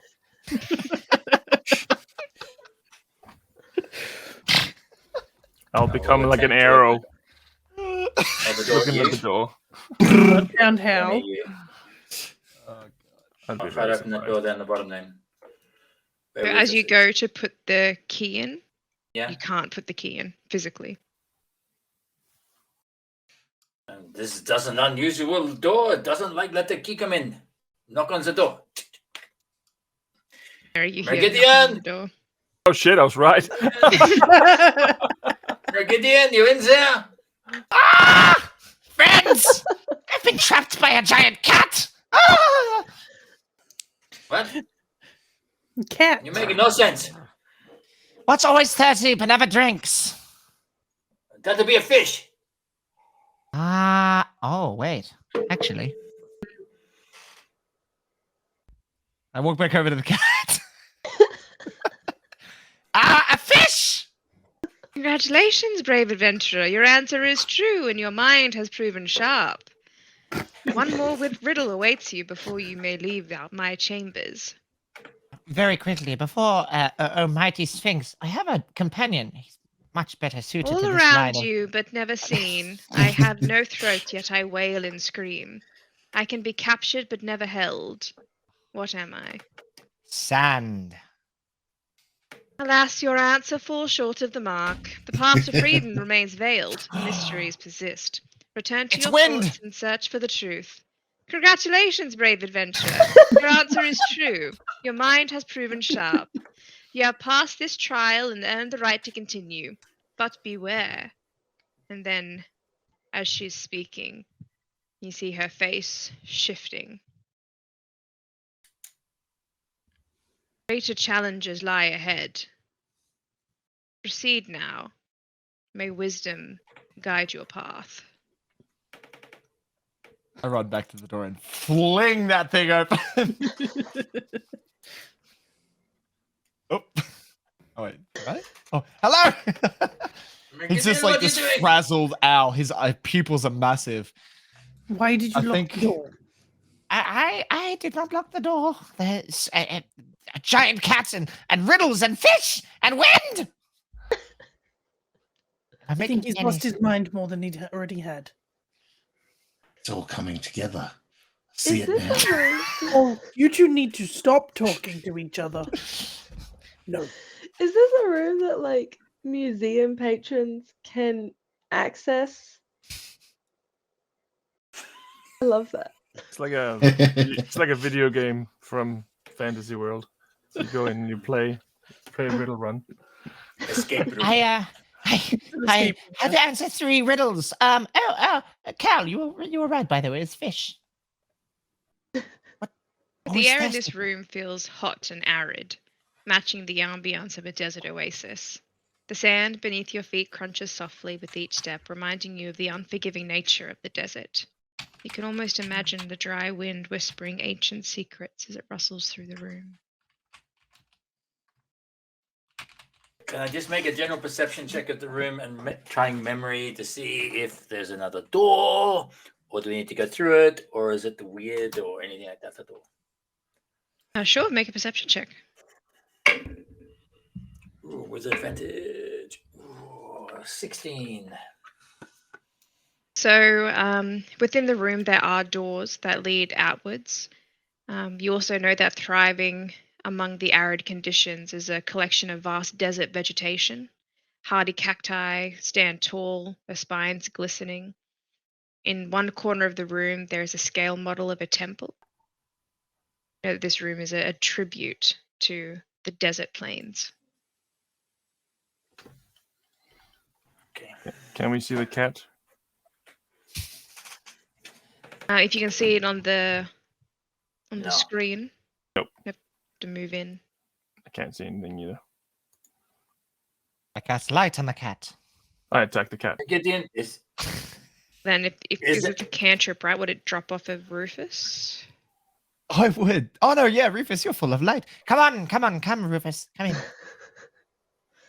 Good boy. See that cat? I want you to. I How will about? bark at it very loudly. Good boy, Rufus. Just it's gazing at you, eyes unmoving, frozen in place. I'll just continue to bark. Sound Rufus, I of don't think it's a barking real cat. echoing. I don't think it's a real cat, Rufus. Oh, it's very real. It's very evil. Looking at it, can I tell if it is like an artifact of sorts, or if this is like an amusement type thing? Like, hey, this is just built by the museum to play a game. Make a history check on that one. Yes, hooray! I know. But I just got trapped in a room with a toy. Yeah. Probably. 17. 85. So you know that this is placed here specifically for school children on excursions. It's kind of like a fun thing for them to come and do. Talk with the spirits. Okay, 8, 6 I to don't 8. think it's anything else. Ancient wisdom this cat 2 holds. Ruff, ruff, ruff, ruff, ruff, ruff, ruff, ruff, ruff. Mhm. I think there's anything else in this room we should come out before they get locked in again, Yes. It asked me very hard questions about the universe, about the nature of life itself. It was really quite challenging, but I overcame its challenges. That's very difficult questions. Yes. Yes. Yes. Oh, difficult question. Oh, okay. Yes. You understand, Lemons. Thank you. All right, let's get out of here. The thing freaks me out. Yeah, there was another door that was locked to the north Oh. out of this corridor. Yeah. I will follow. I will not wander away again. That was horrifying. Close the door. Again, just keep crossing. I thought I was going to So die. there's another door here. Oh, there we go. In we go, Rufus is this way. Oh. Ooh. Holy shit. This is the element room. So, a sanctuary of awe-inspiring mountains from across the realms. Here you encounter 4 distinct displays, each depicting a majestic peak that has left its mark on the world's history and legends. Are they like real mountains, or are they like sculpture stuff? Make an intelligence check. I would just like to lick it. If it looks like water, I'll lick it. The ice one. cold on your tongue. And your tongue sticks to it. Your tongue sticks to it. I believe that one is. Am I right in saying this, GM, that may be Gregor's Peak?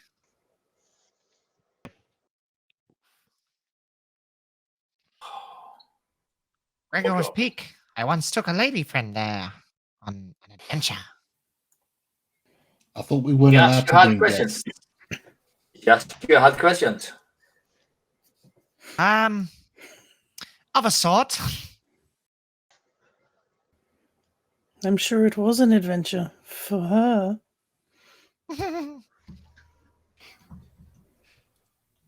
Can I take a peek across these and see if I'm aware of the historical significance of these mountains? Yeah, so under each of them there is a golden plaque that has words written onto it. So the first exhibit in the top right is the Everburn Range, a thunderous volcano that has been spewing sulfur and molten lava since the earliest records have been kept. As you approach, a choking scent fills the air, making it difficult to breathe. Beads of sweat form on your forehead, an unsettling reminder of the heat emanating. Directly my breath. opposite, down the bottom towards the south, is the Pungent Summit, a green mountain adorned with what appears to be a lush forest. However, upon closer inspection, you discover it is actually a vivid assortment of mold, thriving in vibrant shades and species. The legend speaks of an ancient city swallowed by the mountain after a disastrous mining expedition. The air here carries a putrid stench, causing a queasy feeling to rise in your stomach. Third display, next to the Pungent Summit, is what's known as the Everlast Mountains. Surrounded by an icy chill, swirling winds drawing moisture from the air and forming tiny grains of snow as they melt when they touch the flagstone floor. This mountain range has endured an eternal snowstorm, rendering the surrounding islands uninhabitable. And finally, you encounter the enigmatic King's Bane, a mist-shrouded mountain range. Even within this display, a heavy mist and fog conceals the true nature of its peak. Legend speaks to a hidden gate through which the powers of the gods flow. Scholars speculate the ancient and mysterious magic protects the mountains, as past attempts by 3 kings to settle here resulted in their armies being desecrated. Desecrated or decimated? Both.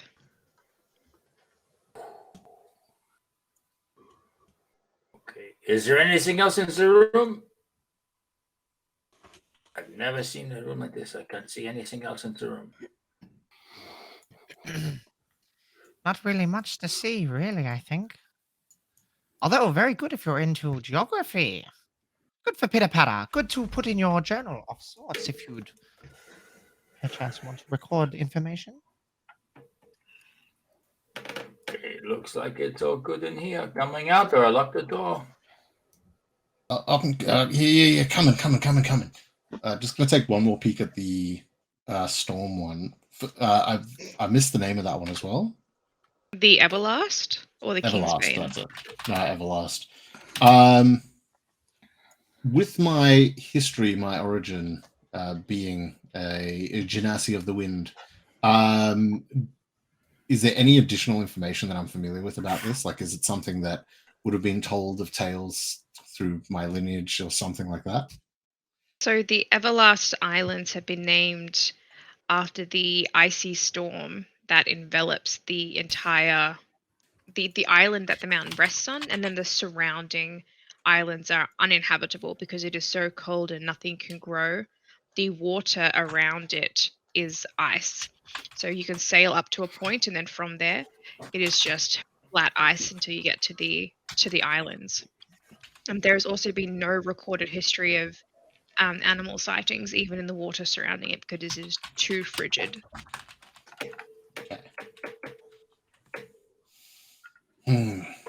All right.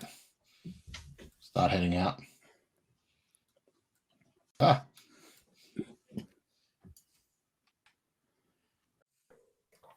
don't know where anybody else is. I don't know. See where they got to. Over here, Lemons and Cal. Up here, by the chariot. There's Ooh, another my- door here. Oh my. Oh shit. Whoa. Holy ship indeed. Start drinking the water. Is it salty? Muted. You're muted. Laura, muted. Laura, muted. Thank you very much. Or You muted. find yourself in the ocean annex, a chamber that echoes the vibrant spirit of the sea. Large pool of crystal clear water dominates the room, surrounded by towering rocks that elevate the water surface to about 3 feet off the ground. Within the aquatic oasis, a captivating sight awaits. Working scale models of mighty ships grace the pool's surface, some bearing markings of feared pirates, while others proudly display the colors of merchants and traders, and the navy flying the flag of the royal family. As you observe, enchanted models of sea creatures come to life, splashing and frolicking in the waters, their playful movements accompanied by a sound that creates an immersive atmosphere of the open sea. A rocky path encircles the pool, guiding you along its edges. The ground beneath your feet transitions from stone to sand to dirt, mimicking a coastal terrain. Clusters of mangrove vegetation fringes the room, with their roots extending into the water. Within the foliage around you, you notice colorful creatures resembling tropical birds flittering about, their chirps filling the room with a symphony of exotic melodies.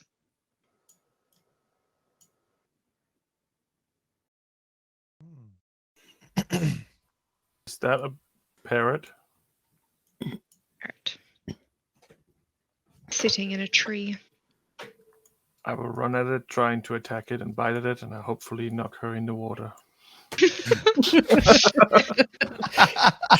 God, this dog. Who trained this dog?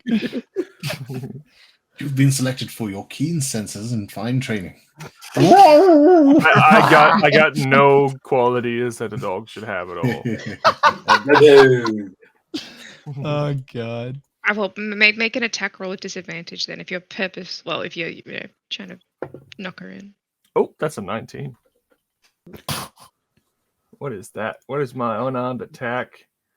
Oh, 21.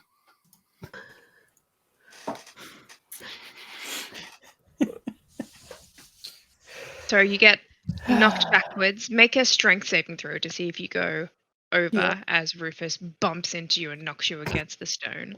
Strength saving through. 22. Ooh. Just manage to catch yourself on the edge as your arm slips into the water, and it's nice and warm actually. The water in here, it's like tropical. Oh, Cal, why don't you come get your mutt before it knocks me in the water? Rufus, good job.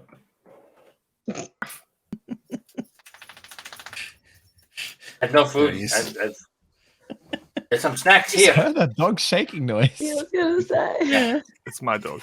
It's like That's perfect. it's like that was really good, Tom. How'd you just do that? I have to become the dog. Wolf. So we have an extra I'm character, not an the wolf. actual real dog, a real Yeah. dog, a wolf. Oh God. So give Rufus some a little bit of jerky. Rufus, here you go, mate. You're going to be fat by the end of it. Mm. Mary Gideon's gonna jump in. Don't go in the what? Okay.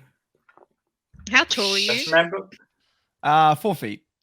Yeah, so well above your head. The pool itself is about 6 feet deep. I'm just gonna have I got anything that can just be my little floaties? No, I'm just gonna like flap my wings gently and just keep myself and just look with like a very like big smile of joy at my friends. Nice and warm. This is a very expensive bird bath for the bird brain. I just want to take a better look at the enchanted like creatures moving around. Sure. Where are you looking? Just Where are you so is standing? it these? I'm just standing at the edge, Yeah. just near the doorway. So just looking out to see the enchanted creatures. So as you look out, you can see there's a giant visage of a water dragon, like a water serpent, as it jumps and moves through the water, kind of splashing, and the water kind of laps up against the side of the rocks before falling back in. You see it creating the movements in the water. But looking at it, you do notice a sort of ethereal shine around these creatures. They're clearly some sort of magic controlling them. Does it look like it's on a set, like, routine through the water? Make a perception check. I think this one's following me. 10. Hard to tell. The movements are very fluid and they look practiced and beautiful, but you can't tell if it's a very long routine potentially, or if if it hasn't repeated yet, but kind of move through. And Gideon, as you look down, you notice a tiny little seahorse. Oh, it's a seahorse.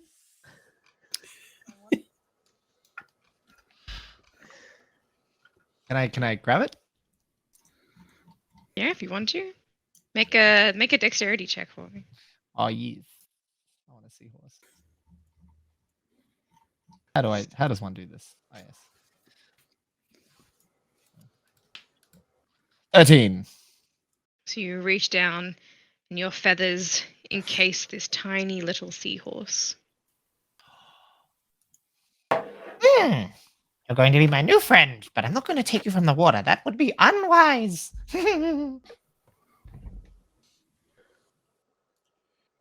May Lemons investigate this sort of area here? Is there actually like visible bone protruding out of some sort of carcass or something? Okay. Yes, there is. Just want to look into it, make sure, see if it's actually real bone. It's been brought in for the purpose of display, or again some sort of Make prop. an investigation check.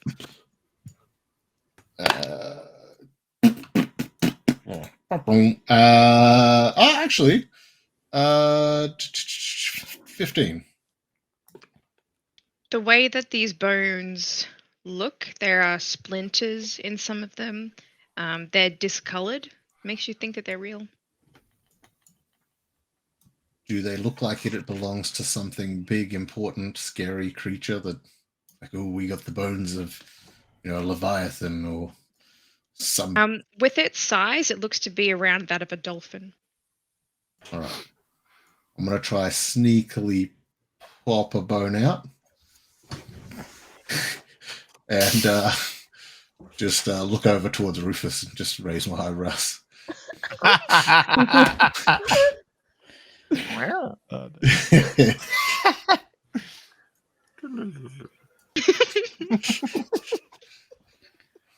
Rufus, this is the mother lode for you.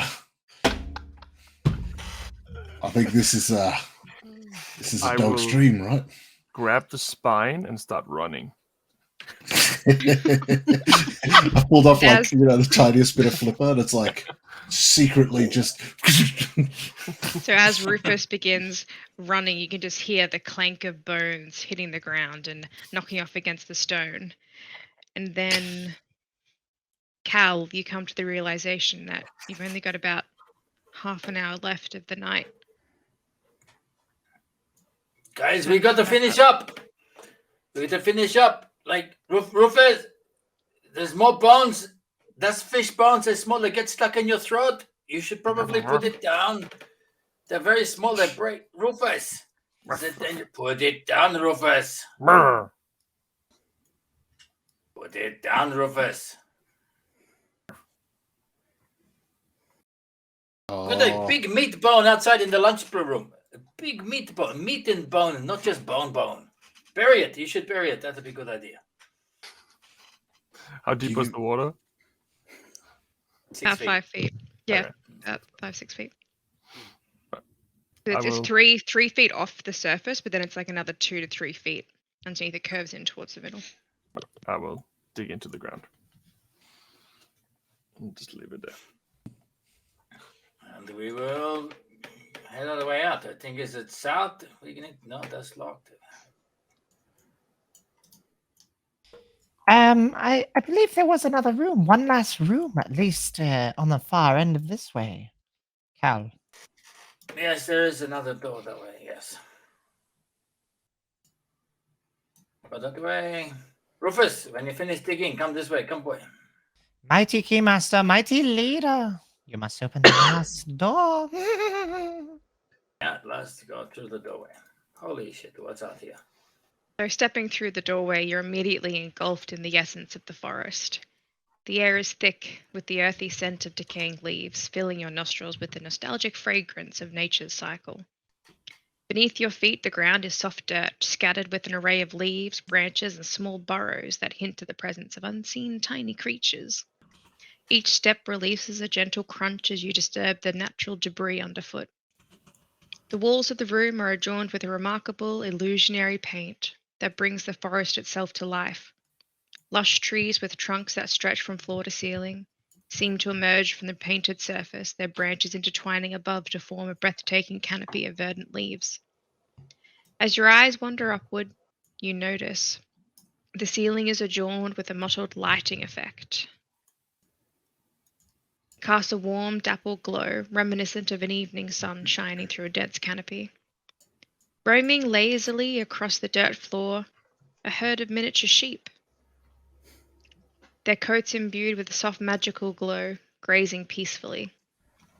Among them, nimble deer dart gracefully in the distance. A captivating model of an adventuring campsite occupies a corner of the room, a working tent, meticulously crafted, standing proudly beside a fake fire, casting a cozy glow that flickers with illusionary flames. Nearby, several sleeping bags are neatly arranged, inviting weary travelers to rest and find respite. Gideon is at home. He's just running over to the sheep and sitting amongst them like. Rufus is going to be chasing the sheep, I'm pretty sure, and the deer. I'm just thinking. Well, I found this thing, so I don't know what this is. What did you find, boy? Arr. What's it? I don't know what this is. So looking, you see the visage of a large black bear just pawing at the ground in repeated motions. I will help dig. I don't know what he's burying, but I'm helping. You can also hear a chorus of chirping birds and rustling leaves throughout the room as well. What is this thing up to the north? So, nestled at the northern end of the room is a meticulous replica of a ruined elven village, its structures slowly succumbing to the relentless embrace of nature, and vines creeping along the crumbling walls and moss clinging to weathered stones as if reclaiming what was once theirs.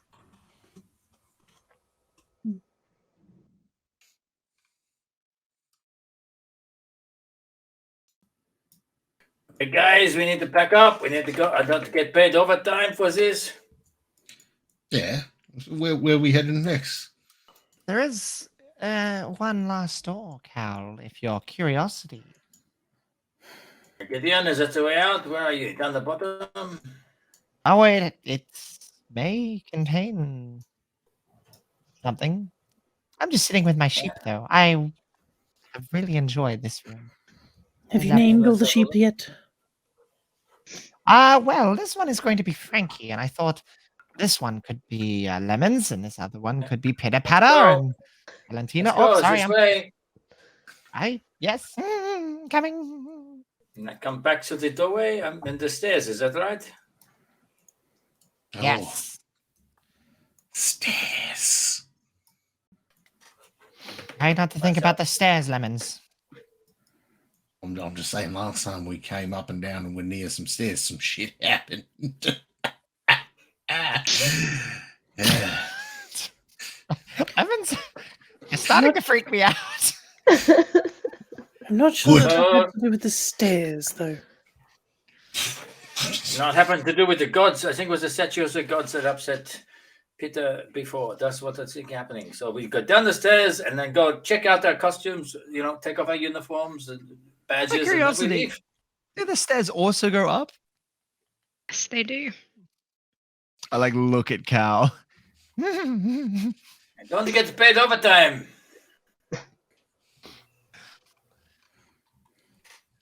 Oh, Fair enough. Let me go back to the atrium. Okay. Aye, Captain. Do you know the way? Aye, it's this way.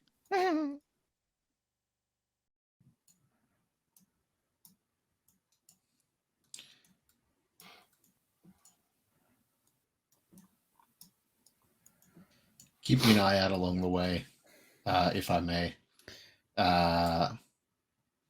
Just to see if there's anything that's different from before. Make a perception check for me.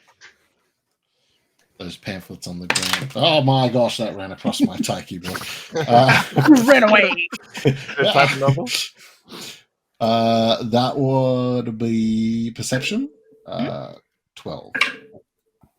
You notice as you're walking through the halls of the royal history that there are a couple of books on the floor. Guys, you got to be more careful with this shit. All right? Just keep an eye out. I'm going to go tidy.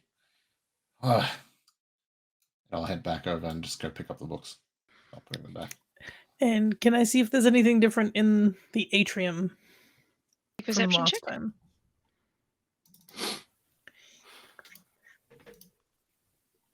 $15. The only thing that looks different, you know that it's quite cold in here. And there just seems to be a little bit of steam rising from the basin of the fountains. But other than that, it all looks as how you left it earlier.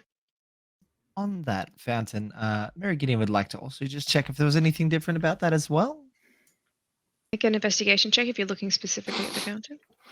Mostly the fountain and the tree, because I love it. I love the tree is friend. Friends are not food. 18. Nothing looks disturbed. Doesn't look to be anything different. Again, there's some steam rising from the basin of the fountain because of the cold in the air, but other than that. Okay. He traces his fingers along it once more and just with gleefully, Goodbye, old girl. We'll see you tomorrow night. On that, your first shift draws to a close, having spent some time getting to know at least the first couple of floors of the museum, although what lies above is yet to be discovered. A couple of strange things have happened, but nothing to get your goat too much. Maybe nothing that will deter you from returning tomorrow night for your second shift. They're falling guys, for it's good. everything. Just don't let the wimp people climb in your head. Well, not you two. It's fine. We time to knock off so we can And then Justin to Doctor said, "Watch out for the wimp people." He just hears it. Watch out for the wimp people. Watch out for the wimp people. Watch out for the wimp people.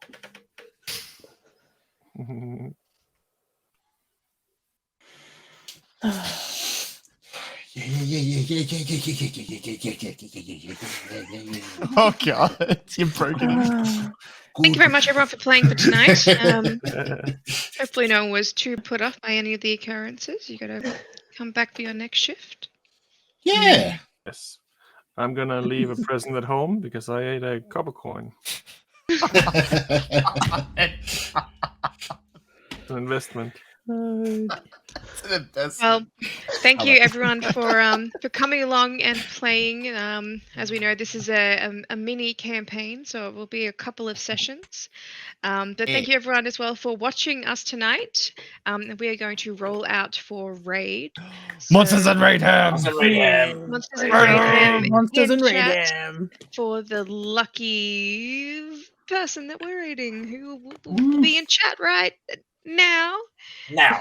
Oh my gosh, we're rating them? We're They're rating so you. cool. Whoa! That We haven't rated person? them before. We What? haven't rated them They're before. amazing. Clearly. They're so cool. I heard their Mm. fish has 4 fins.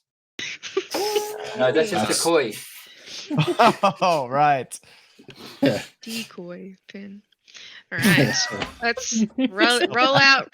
Going out for raid in 5, 4, 3, 2, 1. Happy New Year! Hey!